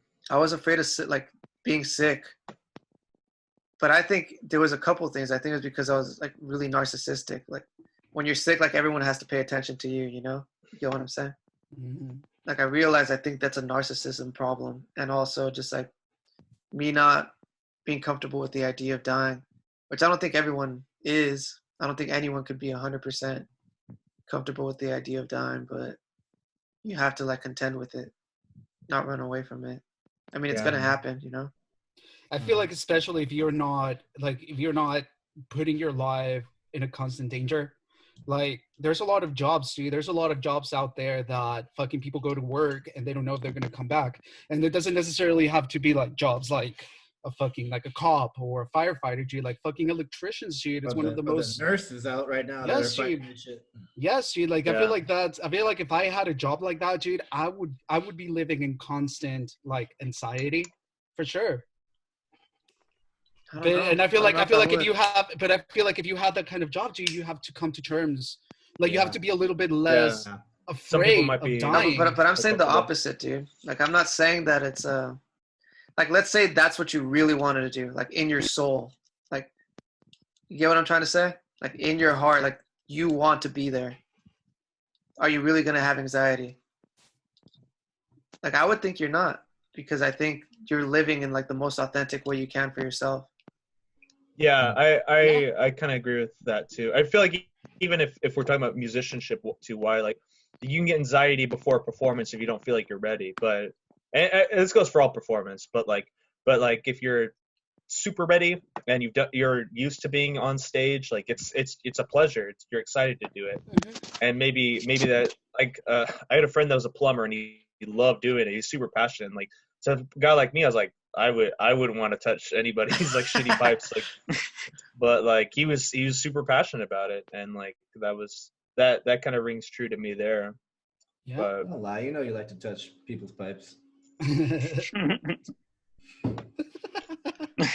had to be juvenile at some point. No, G, like I agree with what Billy said, G. Like, I've been doing theater for many years, dude, and I mean, every time before I go on stage, dude, I do feel nervous, but it's not. Good it's feeling. not bad. Good, yeah. Yeah. Get nervous. It's more like the anticipation of things more than me being you nervous. care. Like, yeah, like it's not like, oh shit, like I hope I don't forget my lines, or like I hope I don't, it's more like the anticipation of it. Like, okay, I'm ready. Let's fucking do this. Yeah, for sure. But yeah, dude, like somebody told me that if you stop feeling those things before you go on stage, dude, maybe it's time for you to stop or take a break. I agree because with it's that. just not making you feel anything. Fair enough. Stop having fun, man. That's what's gonna tell me to stop doing anything I do. When I stop having fun, done. Hell yeah. It's a good point. Yeah. Good catch, dude. So Is that it? Oh yeah, is that it? Is that what you said? Are you like wrapping up or what? no, I was just gonna move on to a different point real quick that I just thought about something. Kind of going back to what you were talking about earlier, the whole like the 100. Actually, who was talking about that? Nigel was talking about the 100 years ago thing. Mm-hmm. Do you feel like 100 years ago, like, kind of feels like someone put like a fast forward button on the movie? Like think about it, like 100 years ago, we couldn't fly like 2 feet off the ground. In 100 years, we're like, we made it past Mercury. Like, that's kind of crazy. You know what I mean? What the fuck are you talking? No, it's just like a scientist. Are you sure you haven't been smoking? I haven't. That's the problem. I haven't smoked since we went down on lockdown, dude. I haven't fucking smoked. Fucking smoke, dude. It's awesome. This guy's too hot. I feel good. Well, what is he supposed to do? I've been doing other things, so been microdosing mushrooms. That's been nice. Oh, Whoa. sure. Oh, okay. Well, you're not fucking as sober as we thought you were. Well, I can't do that every day. And you're cheating, ain't you? That's cheating. I don't care who you are, dude. That's fucking cheating. Nah. I smoked with Nigel. Good, I smoked with Nigel the other I day. can breathe. It's nice. That's cool. You did, really? Yeah, I took the babyest hit though. Like seriously, the babyest hit. I feel like it's like that's one of the, like, smoking weed is one of those things. I guess any kind of like substance, like something like I feel like when I do, like, I get a little bit more like, oh, I should totally do this. It'd be so dumb. Like, I should do it. Like I did like a fucking video where like a dog just took a shit and it was 5 seconds long. Like, and it's like I wrote music to it. And it's like that was a high thought. Like, oh, I should just do it. Like, fuck it. Like, and I did it. It was awesome. I feel like Sorry. No, what were you saying? No, go ahead. Finish. Yeah, I was just saying that that's one of those things that sometimes really relinquishes a little bit of anxiety from the thought of not doing something. I'm like, oh yeah, well, like why should I not do it? Like who's gonna fucking stop me from making a dog shitting and me writing music to it? You're doing what the fuck you want. You're doing whatever you want. About existentialism and doing whatever you want. Or both. Yeah. You're living in good faith, Billy. You're doing whatever the fuck you want. Authentic. I'm trying, man. I think it's one of those things that we all kind of combat with is like we have to ask ourselves why not more. Like, it's just like, because like bad faith does exist. Like in that video, they're talking about like the woman not leaving her husband for her lover, and then like her bad faith was relying on them to fight, and then whoever the winner was, she was gonna be with. And I thought that was like that's a weird thought. Like sometimes when you talk to a friend that like is doesn't want to leave a job because they're like scared and they don't know. And like, but for us it's easy because we don't live that reality. We don't know. It's like, dude, fucking leave that shit. Like, Yeah. But like, yeah, you don't know if they have family that they have to feed or like bills or Yeah, shit yeah. like that, you know? Yeah. There's always and shit it's like just that scary. for sure. It's scary. Sometimes the stakes are very low too, and they just like Yeah. they've been doing it for years, and it's like it's a big change. But my thought on it is always just like you're gonna be okay. You're the worst thing that can happen is you could die. I think. Like, dude, that's totally my like philosophy on these Yeah. kind of things. That's what I tell everybody, dude. The worst thing that could happen is you die, and that's probably not what's gonna happen. Yeah, but it goes back. It goes back That to always like kind of puts things in perspective. You might piss a couple people off, but I mean, hey, you're gonna piss people off no matter what, so you might as well do it on your terms. you're living authentically. That's most important. Definitely, Yeah, dude. buddy. Yeah, buddy. Michael, were you gonna say something? No, I was just gonna say like that kind of goes. I mean, it kind of goes back to what we were saying, G. Like not every, like yes, you said the worst thing that can happen is you die, but what happens with the majority of people that are not okay, that haven't come to terms with that? Because Ivan was saying that mostly everyone, like Ivan was saying that mostly everyone is afraid of dying. So Yeah. you're never, and that's what Sartre says as far as authenticity, dude. Like you can never have a what's the word, dude? Like a carefree style of life, dude. Like human beings are meant to always be in a constant feeling of anguish or anxiety over life in general, dude, because life equals anxiety. Life is madness. Life is, what is it? The Buddhists called it Maya. I never heard about it's that. like I think it means translates to like madness or something like that. And that's what they Life said. is madness? The mind. What no, the fuck actually, is a Buddhist? the mind is madness because it's constantly always looking going. for issues. It's looking for things to process and problems to fix. And when it doesn't have a problem, it starts to create them because it's really good at doing that. It's looking for something to lock on, you know? Yeah, maybe you're. Yeah. That's its I don't essential know if function. it's. I don't know if it's like Oh, go on. I was just gonna say that's the whole point of meditation is that it's to be able to calm your mind when you're not using it.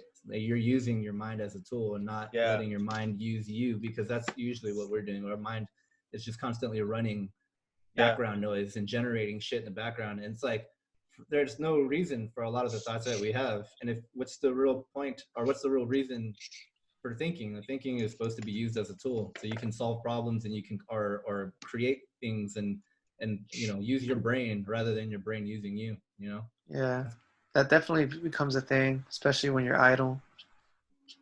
I don't know if life really does like equal anxiety. I think anxiety happens, but I don't think that's what life is.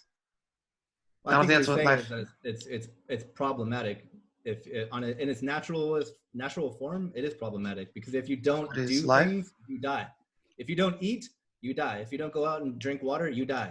What are you talking about, life, or are you talking about like anxiety? Because he said life equals anxiety, like life equals. But I think more so what he's saying, correct me if I'm wrong, I think what he's saying is that life in itself creates a lot of anxiety just by living. I mean, I know that's true. That's for sure true. But I think it's something that we have to contend with. But I don't think it has to become what life is, you know? Yeah, for sure. Well, it doesn't have to, but for a lot of people, it does. You know? I think it's part of it. I think it's like, but as far as like, I mean, if we were to super analyze it, like we don't really like, we're not super anxious about every little step we make. Like, oh, I got to make sure every muscle in this leg does exactly what it does. It just, we do these things, and from a young age, we learn that walking is easy. Then we learn to run. Then we learn, you know, all these things. Like, so I think the solution to that is just applying yourself and just kind of like living your life so that you have less anxiety and you're more down to try new things, or you have like the reasoning to say, well, I was okay when I did this other scary thing, so I'll probably be okay then. And if it doesn't go well, then at least I'll have I can find the tools to make myself okay, or, you know, have a healthy conversation about it. I feel like that's I feel like that's the core of the existentialism problem, dude. I feel like if you are a person who hasn't been able to come to terms with death in general, dude, or shit like that, dude, it's gonna create mental conflicts for the rest of your life, dude. I don't think anyone is pretty. I don't think it's. You guys know you guys get what I'm saying? Yeah. Yeah. How do you feel about death? Like what is your relationship with it right now? My relationship with death, dude? I guess everyone really. I want to know. I feel like as long as I don't have I'm not really afraid of dying, dude. I'm afraid of having a painful or dramatic death. That's what most people's fear is. That's Most what it people is, don't fear dude. death. Like They don't fear the concept of it. I'm so afraid of, like, obviously, like, fucking, like, dying in a plane crash, or fucking, like, burning alive, or drowning, or like any kind of like painful death. Yeah. Eaten That's by very slugs, reasonable. Very reasonable. digested in a Sarlacc pit for But 10 years. You're not afraid of like being nothing. I am a little bit, but I also know that I can also change that a little bit. Like if I don't know. It's so hard to say because I don't know where my journey's ended yet. So it's hard for me to fully say a good answer for that. But I would hope that I would do my work here on Earth and like alive, and like by the end of it, if I die, like maybe I'll be like in that moment of like, well, I did these things that I really wanted to do. I started a family, like some people will be inspired by what I did, or like, you know, like I made my own relationships, and that is enough. I don't know. It's just That's true. I was gonna say this too. This is from a Naruto. Itachi Uchiha says, you never know the man you're going to be until the very end. And I thought that was pretty interesting. Cool. That's good. Oh, I see. Because of everything you've done. Yeah, because you could still make decisions in your life now that could change how you feel at the end. But I thought that was really interesting. That's a good quote. Yeah, Itachi's the shit. I like that. Yeah. What about you guys? Anthony. Yes. Just kidding. Yes. Yes, I'm here. I'm listening. No, I'm kidding. No, I mean, when it comes to like for filming, for me, I didn't know till like I was 12 years old, and it was kind of random too. It wasn't something I just grew up with. I just always loved watching movies, and all it took was for my uncle. Like we're on the car and we just saw the movie Jeepers Creepers, which isn't like a great movie, right? I mean, it's just, but horror-wise, I'm like, oh, I thought this was kind of cool. But I was even trying to like, yeah, I was just trying to break it down basically. And then my uncle was like, yeah, it seems like anyone can make a movie now. He's like, you could probably make a movie. And right when he said that, I literally said, yeah, I could. You know, Even you and your little peanut head could do it. I do have a peanut head. I do. I've been told, I didn't mean that. No, I've been told this in elementary. You just brought it back. Thank you. No, I'm kidding. No, Sorry. no, I'm joking. No, but yeah. Ever since then, literally, I just been scanning movies like every shot and just like really getting into it. And but relating to predestination and whatnot, I don't know. Like I'm not gonna be against predestination because if it is a thing, but at the same time, I feel like everyone just finds something that they really love while they're living. Like, all right, I think I'm gonna go down this route, and you either go down, or like what Frank was talking about earlier, or you go down the basic route where I get a job, get a family, be stable. There's nothing wrong with that either, by the way. Nothing wrong. Dude. It's a safe, best route in a sense, you know. But well, if you're I wouldn't really say it's safe. It's perceivably safe, but you can look what just happened to our economy. So how safe is it really? Shit happens in a second. You can get fired and lose your 401k in a second. How safe was your job now? Well, exactly. It's even for right now, like especially for both of us doing like film and audio. Like I'm like, okay, I'm kind of happy I have the job I have right now because this is like, you know. But I never.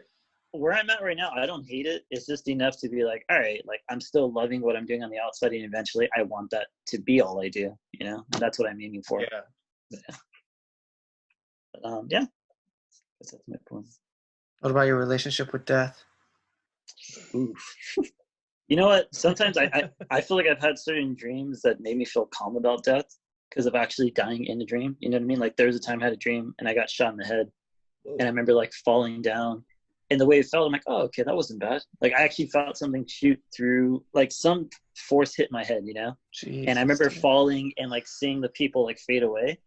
And I thought, oh, okay, that wasn't that bad. And I'm still talking, I'm still alive. You know? Yeah. So like, you know, yeah, I think anyone here wants to have the belief that there's something after. Not that there needs to be exactly heaven or hell, but you want to know, like, do I continue on in some way? You know, like that's something I think everyone's curious about. You know, I know some people can live with, all right, it's black, that's it, you know, but it'd be great to know that there is something continuous. Shit, You know? I don't even It'd be know. I don't even cool. think it's black, because it's like, would you perceive it as black? Your brain would stop working reason. You wouldn't be like, oh, I guess I'm in this black abyss and just swimming. Your brain would, or maybe it would, I don't know.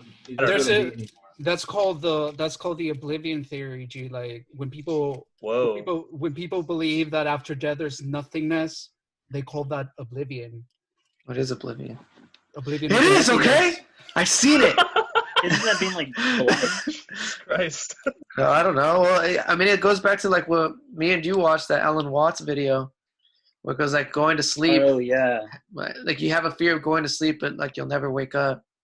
Yeah. But how was it having woken up, like having never gone to sleep? So it's That just was like, triple line. So No, that's probably video what is like really- death might be like. And the whole Carl Jung thing is like where he talks about slipping into unconsciousness. Like when you're born, you like wake up out of unconsciousness and you're going into consciousness, and when you're dying, you're slowly slipping back into unconsciousness. That's freaking awesome. No, I remember when you showed me that video, and that honestly, that video made me feel a lot more comfortable with death, because the idea is saying that you never knew how it felt before you were born. So what makes you feel afraid of dying? You know, basically, because you're not going to know how it feels like when you die, just like you didn't know how it felt before you were born. Yeah. Right. Have you guys? Yeah. Have you guys seen that? Have you guys seen that documentary about the what's it called, Frank? The frog? Pepe? Oh, Kermit? you're talking about the. I forget the name. Well, that one was Hamilton's Pharmacopoeia. That's a show. Yeah, it's when he tries the fucking DMT or 5-MeO DMT. That thing. Oh, that was when you showed me, right, Michael? Yeah. That show was crazy. Bufadora. Oh, Bufo, there he is. Bufadora. So Bufadora is a place in TJ, huh? Or in Ensenada. I don't know. The bullhole. Well, anyways, G, like people say that when they take this drug, it's pretty much tricking your brain into thinking that you're dying. Hold on, that's a stretch, but kind of, yes. Yeah, no, like yeah. It's like, not necessarily that tricking your brain into dying, but it's releasing chemicals that have been shown to be released when your brain dies. Yep. And also when you're sleeping or when you're born or something. Oh yeah, you were. I saw you showing me that. Autonomous with that. I think that's what a shroom trip is. Like I think you're essentially slipping into a state of more like a baby-like state. You know what I mean? Like where you're like. No, but this is like not so involved in like your. This is like who you became, you know. This is like there's levels to the psyche. There's this is like I don't know how many times stronger and more immediate than that. Than that. I mean, you've seen it, right? Like when they as soon as they take the hit, it's 20 times stronger than DMT, dude. That's what they say. Do you need that though? Like, do you need that? Maybe level? some people do. Because it doesn't matter. That's the moment where you have because shrooms kind of seems to do the job, at least for me, I guess. Well, yeah, but dude, like shrooms is like so fucking effective. Like a heroic dose of shrooms. Who's that? You? I drew one for all you guys. So I was looking at that right now. It's pretty good. That's cool. Freaking awesome. The face. You got my fucking really good. Yeah, do the good. Same. Yeah, there you go. Do the face. Stop smiling. It's like a body perfect. Kind of in that, right? Wait, hold on. I'm gonna get a screenshot of that. Right. I sent them all to the chat, by the way. I got it. That's awesome. Sorry, I keep interrupting with these stupid drawings. Oh, cool. No, but I'm just saying, G, like all the people that have tried this drug, G, like they say that they come out of it like a different person. That's how I felt the first time I did mushrooms and First time I did X, I felt like I was actually after mushrooms. I don't think I've ever been the same. Man, you're always different after no matter what experience you have, you dinguses. Doesn't matter what it is. You drink a glass of water, you're fucking different. You're fucking not as thirsty as you are. It doesn't Yeah, let's not compare mushroom chips and drinking glasses of water. Well, I mean, I've done last time I did shrooms, I just like I felt cool, but I feel like I was just like fucking I went up to the mountains that Ivan, please stop. I was hoping someone saw that. I can see like flickering in the side of my eye, but sorry, dude. Yeah, I don't know. I feel like when I did acid, like it just made me realize like how I spend my time is very important too. Like, cause like that drug definitely did help. They fucking like, yeah, like I went with my sister and we were just like laying in the dirt and just like fucking like this is awesome. but then like my take from that experience is like, yeah. How are you doing that? How you do this? Oh my god, dude. I've never been so into like tree bark in my life, dude. Like you're like rubbing your nipples. You're like, oh. You know what's weird is like food just is gross. Like I took a Lunchable with me and it was disgusting. And like I had like just like 3 apples and like trail mix and I was like, this is what I want. Like, but this Lunchable is disgusting. Like, and I think I actually like threw it like a frisbee into the woods like an asshole. But I tell you littered while you were. You didn't even have a frisbee. Like you didn't even bring a frisbee with you. So long, dude. My acid trip was so fucking fun, dude. We were leaving and it was just like we just started kicking and we both had our own separate hammocks and we were just like losing our fucking minds laughing. And then we started walking past people and like people were coming in and I was like, hey, welcome to the camp. Watch out for the bees. And they're like, and we just kept walking and they're like, wait, what do you mean by the bees? I was like, the bees! And I just waved and I just kept walking. Like, and Lisa said that they were just like still looking back at me like, what the fuck? So, but anyways, my experience was like once it went away, like I felt like I still carried those thoughts. I carried those like experiences, like with, yeah. It just felt like okay, like I don't know it. Like I was changed for it, but like it was also like it was just like reminders like okay, I should just relax more. I should like my sister and I came to the conclusion like she's someone who likes to stop and look at things and I'm someone who likes to go. Like I'm like we have to keep moving like and she's like no, we should stop and look. That was a conflict we had a lot during that. It was like that's interesting. She wanted to look at the fucking ground. I'm like no, dude, like there's probably better grounds way up ahead. Like let's just keep going. That's fucking interesting. And, like, did you think about that at all? Like, yeah, we talked about it, and like we had like a weird, like not argument, but it was like we talked about it, and then like we just got really quiet. We were just like, we said we were both thinking about it. Like, yeah, we both are kind of like, I guess I am like the force that I want to keep moving forward, and she wants to like, you know, like let's stop and look at this, and like I was like, okay, like I should really give into that more. Like, I should like, and then she did the same, so it's like we're right back where we fucking started anyways. So like, but yeah, I don't know. That's badass. That's what mushrooms kind of did to me too. Is because I'm always that like go kind of person. I'm like always trying to do something, and when I did the shrooms, it kind of made me want to stop and just I guess just more enjoy the experiences. Without pushing through things, and not just while I was high, just like in general in life. Just being able to take time with people and, you know, just experience shit without having a means to an end at the end, you know, in my mind. Yeah, that's something that I don't know. I kind of felt like I've always wanting to get to like some sort of endpoint with whatever I'm doing or something like that. I think it's kind of frustrating, you know. But yeah. I feel like I'm gonna lose my shit if I ever did shrooms or acid because I could barely handle weed. I could barely. Oh yeah, shit. Oh, I want to share something with you guys. I got good news. I got good news. Speaking of that, so I just recently That's good news. Yeah. Have you heard? Have you heard the word? No, I just recently did my first recreational dose of mushrooms in over 10 years, like last week. And first, yeah, it was great. Thank you. It was fucking awesome. But like that's important for me because the last time I did that, actually the last 2 times I did that, that was over like 10 years ago, and they were like pretty bad experiences. I had like really bad trips, and it all had, and I already knew what it was. It was just where I was in my head at that time, and like who I was at that time. I wasn't right with myself, and they ended up turning really, really bad experiences. And so I kind of vowed myself, I was like, I'm never gonna do that shit again, ever. But over the years, I became more and more curious of it again.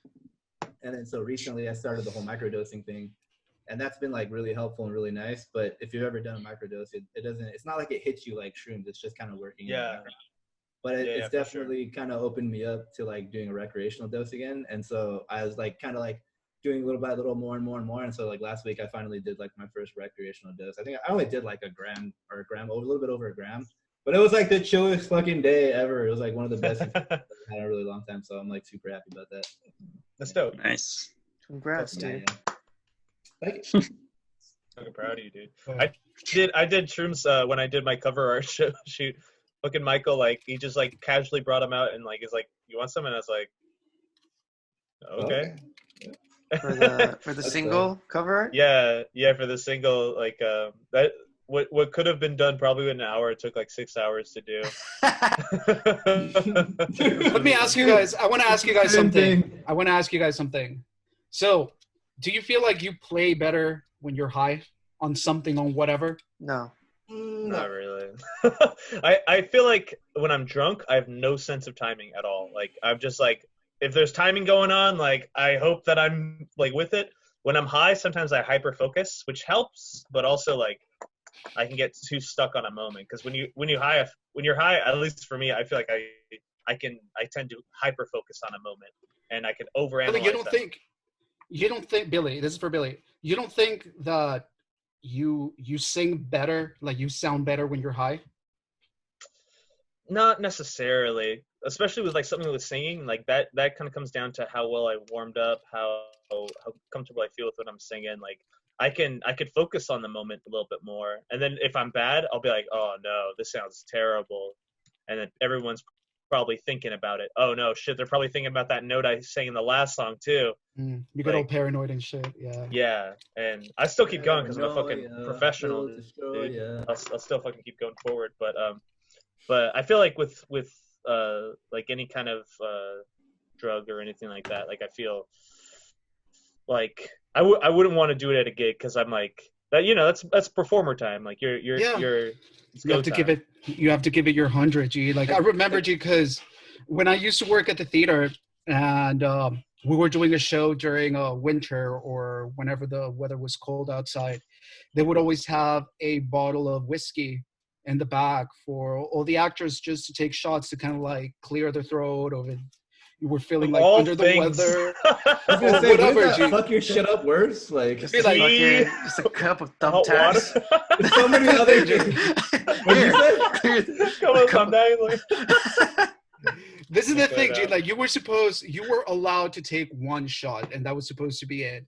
But I remember one show. I remember, G. It was like a Saturday night.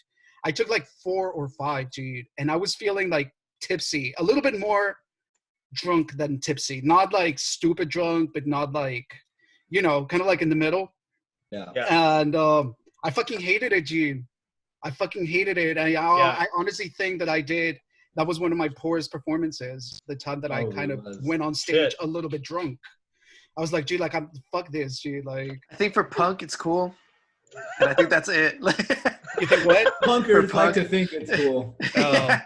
I think if what's cool and what's not cool, sure. Maybe like big band singers, if they have the little like fucking cocktail. Well, I'm just saying this. I'm just saying this because I know a lot of performers, musicians, and like many kinds of performances that say that they perform better when they're high, and when they take this, or when they take that. And I'm like, gee, like I cannot fucking like. I don't think I'll be able to do it. Yeah, my friend Amanda, she drinks often. And like, or she doesn't drink like often, like drunk, but she'll drink before performances, and like that's crazy to me, like, because she's reading music and she's like, yeah, I'll just have like a cocktail right before, and it's like, what the fuck are you talking about? Like, you're about to read music. But one's not so bad. Maybe it's person to person. Yeah, I think I it's do like a fuckload, or you're just like chugging, chugging, dude. What's his fucking name?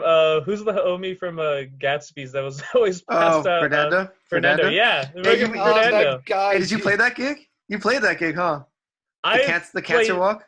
I've seen lots of those gigs where he's fucking just head down on the keyboard like. Oh my God. What That's the sad. fuck? Dude, we played a cancer walk. Like we're like Oh it's a my benefit. God. Were you there, Yeah. Billy, or no? No, I wasn't there. So you we guys played were a drunk? No, well, they were. I wasn't, cause like we had to fill in like a slot, maybe like a 3 or 4 hour time slot. The Gatsby's got like booked to play, but the Gatsby's couldn't fill in like the entire like hour, like few hours that like we needed. So I booked like a bunch of like my friends, some Citrus, to play like a bunch of covers. So in the time that like they were playing, the Gatsby's just ended up getting like super smashed. And one of the stipulations was like don't cuss. And I remember like the first thing that like Fernando did like was as soon as like he hit the stage, was like this song's about fucking drugs. Like well they're like my God. well they're going around like fucking remembering their fucking God. like fallen heroes and shit. Oh Jesus my God. Christ. Yeah. What was the audience reaction, dude? They just kept trying to do what they needed to do. I wish, dude. I think a prime example of like bad musicianship when drinking, and no offense to anybody who really like loves Led Zeppelin, but I've watched their live performances when they're fucked up and like really, really fucked up. I'm sorry, but they're not that good. Like sometimes they were good, but it's like hit and miss. That one of them would be like a really good performance, and then someone's just like all over the place with their fucking timing. Dude, is Jimmy Page overrated to you guys as a guitarist, not as a songwriter? To me, he is, yeah. I think he kind of is. I don't know. I think he's kind of tasty. Like yeah, he has on his own stuff. Yeah. But I mean, like as a songwriter, as a creator, he's good. But yeah, he's excellent. Maybe that's kind of what I'm hearing is like when he does some of his solos are really creative for like the song. I'm like, whoa, that's really cool. But like, man, I just watched like a live performance of they were doing like a concert for George and like all these like Eric Clapton, fucking what's his name? Tom Petty was on there. A lot of those old cats that were like in the band together, like, and then Prince was there, and Prince was just fucking like when he took a solo, it just seemed like I don't give a shit about you old fucks, like, and he just fucking played the best solo, like, and like I think I saw it. I saw that. I just thought it was like the fucking coolest thing ever because he just like he didn't care that like his level of like brilliance was just like he's just like fuck these guys. I'm not gonna like play this boring ass solo. I'm gonna fucking look funny doing it. I'm gonna play some weird ass notes, and I was just like, that's awesome. Like, yeah, he ripped it open, dude. Have you guys seen that performance with John Lennon and Chuck Berry? Yeah. When fucking Yeah. Yoko just Yoko fucking she just fucking takes the mic and she starts like, oh man, I remember. You see the Bill Burr performance or Bill Burr analyzing that video? Yeah. I think I saw a little bit. Like he's like just like talking about how like Chuck Berry's like, what the fuck's going on? It was so perfect. Like they freezed it like on his eyes. Like he was like. So cool. Because that happens, dude. Like it happens in performances. Like someone does something and you like acknowledge it subconsciously. You're like, fuck. Like try not to. That's fucking awesome, dude. yeah, dude. But how the fuck? Like when I mean, I guess that happens, dude. But after the show, when you ask people, dude, like most people don't even like. Yeah, like no. they don't even recognize it, like. Dude, there's a saying that says people listen with their eyes. Yeah, I think it's true, kind of. It is true, dude. But at the same time, dude, like if you were to witness something like what happened with Yoko Ono, dude, like you can fucking ignore that shit. Of course. That's why I said kind of. Yeah, I think people know when people could hear. I think like playing music that's good, like cohesive. It's like maybe when they say no one knows you do your job unless you do it bad. You know what I mean? Like if you do your job well, no one will know that you did it at all. Sometimes. Yeah. Thankless jobs. Yeah. Sure. The best feedback is no feedback, unfortunately. Yeah, kind of in a way, yeah. Yeah. Well, at least for doing what I do, that's when you know you've done good. No one says shit to you. Hey, and that's you're nice. like, You cool. probably could like turn down the highs a little bit though, huh? Like, Yeah. Like, Yeah. You're like, fuck you, all right? Yeah. well, I you're went to right. school. I went to Citrus, okay? You know who? I went to Citrus. Frank, did you go to You know who- Citrus? I did go to Citrus. Yeah. Oh shit, I didn't know, dude. All right. Yeah. Did we go at the same time? Yeah. We did. I don't know. I graduated in 2012. Yeah. I would watch Frank walking Oh, around probably with his around audio buddies. Hey Audio guys. buddies. Did you have Yeah. long hair, Frank?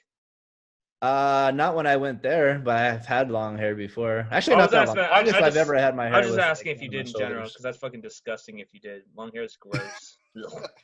Dude, I was looking It at was young actually looked pictures pretty of you ugly. when you had long hair. I met Billy with long hair.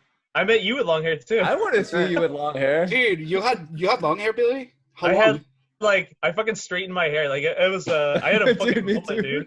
Like, how long was it? Remember. He looked like Paul Yeah. McCartney. I Yeah, could it's Paul totally McCartney. picture Like it. it wasn't that long. It's probably like the beginning, wherever like that little ball on your spine is. Like it was probably about like there, probably a little bit longer. It was long.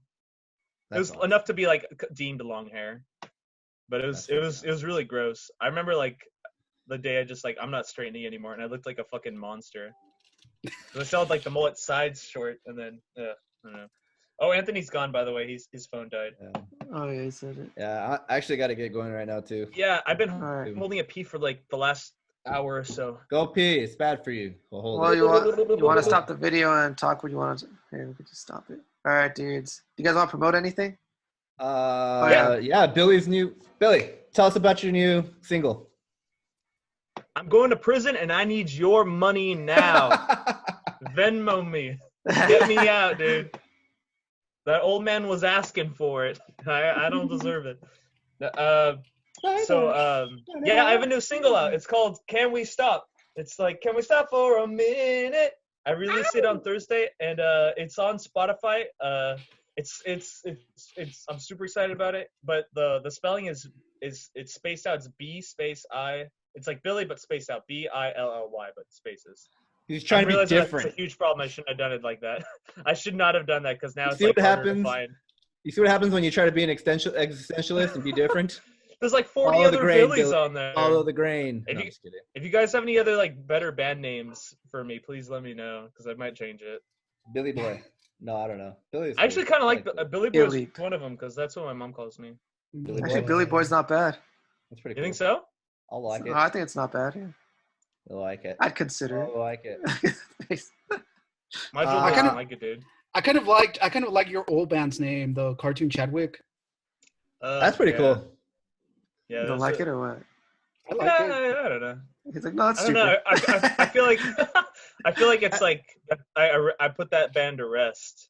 It's Gotcha. like the very last lineup of it. Like no offense, Ivan, you're part of like the fucking amazing lineup too. But like Yeah. the last lineup, like I felt like we were really trying to get professional and like really like doing all these things that were like we're stepping it up to this level, and like to bring it back almost feels like I don't know. I feel like I made peace with it, putting it to rest. I think it's a good thing. I mean, we talked about it in the podcast. Don't move backwards. Yeah, you're right. I guess I wouldn't Yeah. do it. Yeah. But the name's cool. I thought about that too. I'm definitely stealing some of those fucking songs and bringing them back. Dude, I was thinking please of bringing do. back They're Joking. fucking awesome. They're fucking awesome, dude. Do you remember Joking? Hell yeah, dude. Joking about.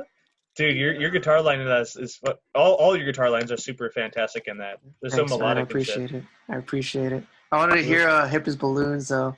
I think that was always my favorite song of yours. Cause you I know like the hip Billy song. as No, it's not Hip as Balloons. It's Hobos with Electricity. Hobos with electricity. I like that song a lot, dude. I like the booty song. Dude, that sounds so dope. Beautiful Dude, like all day. that fucking like It's a bad those harmonies at the end, the like vocal part. That's like that song, right? No, Which no, one? no, Beautiful no, booty. fucking Hobos Hobos. with Electricity. Yeah, Where you I'm do just like a the genius overall, sus guys. fourth. Or you do like a sus, right? It's like susses and all this shit. Yeah. Yeah. Landing at the very Yeah, end. Yeah. That was like out of left field. I thought it was like really, really cool.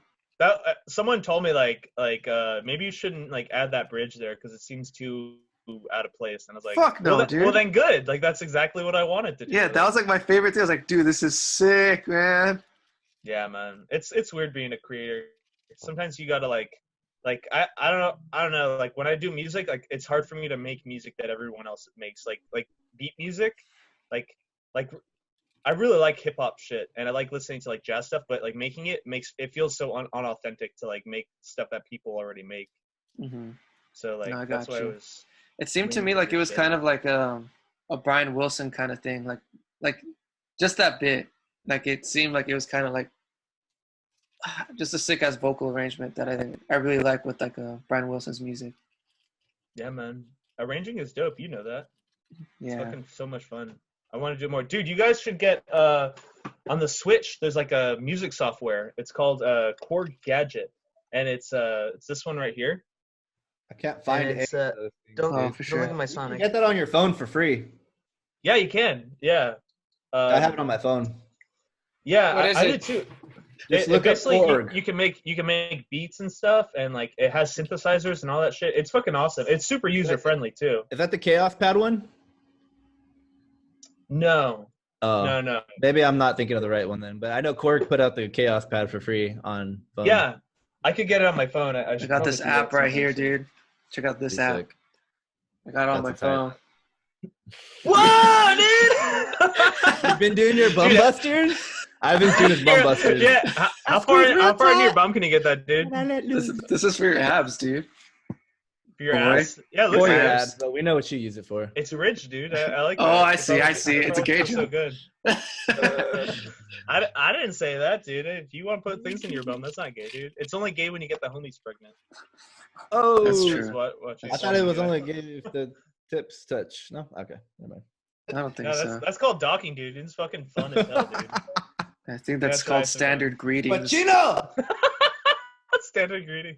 Hello. Hello, nice to meet you. All right. So any All other right, promotions or no? No, just wanted to say, march to your own beat. Do your own thing. Do March what to you your want to beat. do. Don't let nobody Yeah. tell you what the fuck to do. Life is not a test. It's not a test. It's the way you create energy, people. Yeah, you can fail at doing the things you don't like. So why not take a chance on the things you do? Ooh. I like it. That was Jim I like Carrey. that. Jim Carrey said that. That's Oh, hot. yeah. In The That's a good Grinch. speech. That's He said hot. that in The Grinch right before he killed one of the Who's. All right. What about Right. you, Nigel? You don't want to promote nothing? Not really, dude. Like, do I have to say who's Oh, who yeah, you do. who gets to Oh, yeah, you choose do. next week? So wait, who's gone already? Jared, me, and you. Okay. I think I'm gonna choose Ivan. Okay. Son, Yes. wait, what about Yes. Anthony? What about Anthony? Doesn't Anthony Hey, get a he say? left. No, he left Dude, he early. fucking left. He left. He missed He out. left early. Yeah, dude. What That's a what pimp happened. bitch, dude. If you're watching, you little bitch. What dude. what interesting gee, like what interesting things could fucking Anthony talk Oh my god, Damn. dude. about? Dude. Being I didn't being say that. I realistic. didn't say that shit. He's gonna I mean, watch I'll this on just be YouTube 'cause real he wants to here. support. just being real, dude. He's Just like all being real. Just kidding. supportive I and didn't shit, just say like that. watching it. Just Oh kidding. man, I didn't say it either, Ivan, dude. Michael Ivan, you hates can choose. dude. All right. I will. Ivan, you can choose Anthony next time if you want. Okay. I'm gonna promote Horsehead Nebula, the audiobook, and I guess the album too. You guys should go check that out. It's on Wait. Spotify. It's out. Horsehead's out. No, not the audiobook. Just the album. The audiobook is like that How's last that session. going? Let's talk Um, about that. I finished 2 sessions, like putting it all together, and I'm like half done with the third. Nice. Alright. How many sessions are there? You You think? should. Well, Is it like just one like of by chapter? yeah, it was supposed to be that way, but one chapter we did just fucking like 3 sessions in one. So that's the one I'm on right now. So I'm like, Oof. There was a Some- reason behind that one. There was a reason yeah, behind that. Frank but wanted yeah, to torture me. that is the reason. I blame That's Jared. because at dude, that for point I had the always free making jokes. version at that point, and Yeah. you can only have so many sessions. But anyways, Oh, for sure. but yeah. anyways, But yeah, Dude, I'm on the I I'm on wish the you guys third would one. stop fighting. The hell was that noise? Who made that? Hey, did you get your Switch yet, Frank, or no? dude, they're sold out, man. You gotta be a way to get them, right? Like on Walmart, like You can .com, get- you like- You can the get it at Switch Walmart, Lite, dude, but they but it's hyped only up the the Lite. price. Yeah, it's like $400 now, dude. I'm not gonna pay Oh, $400 fuck. for that. That's Use fucked. I hate I hate use the, a stimulus price check on it, infrastructure. dude. Have you guys No, gotten right, those I yet? don't- Are those no. sold yet? They're supposed to be shipping out today. Dude, I saw the funniest. Oh man, the funniest meme. It was on the unemployment server. It was like it had 2 pictures. The top one was like a really nice server room with like a bunch of computers, like all high tech, and it's like it said Pornhub servers, and then it was like the bottom one was like just one computer and an open desk, like an old school like DOS system, and it was like the unemployment system or server. Damn, dude. dude. No, it's my horrible. Like, I you have can't been even watching get on more the porn website. though. Fuck. You said last week that you haven't been. I Now know. that- I tried. I came, dude. I Came came. back on your no You frat. came? Yeah, I came. I came last night and the day before. I came twice last night. I came twice during this Zoom. This whole thing right now. 3 times actually. It's fucking good. All right, let's sign out before it gets fucking weirder. All right. All right, dude. y'all. Thank you so much. Tune in next week or whenever this is coming up. All right. Wait, hold on. Let me pause it. Or let me stop.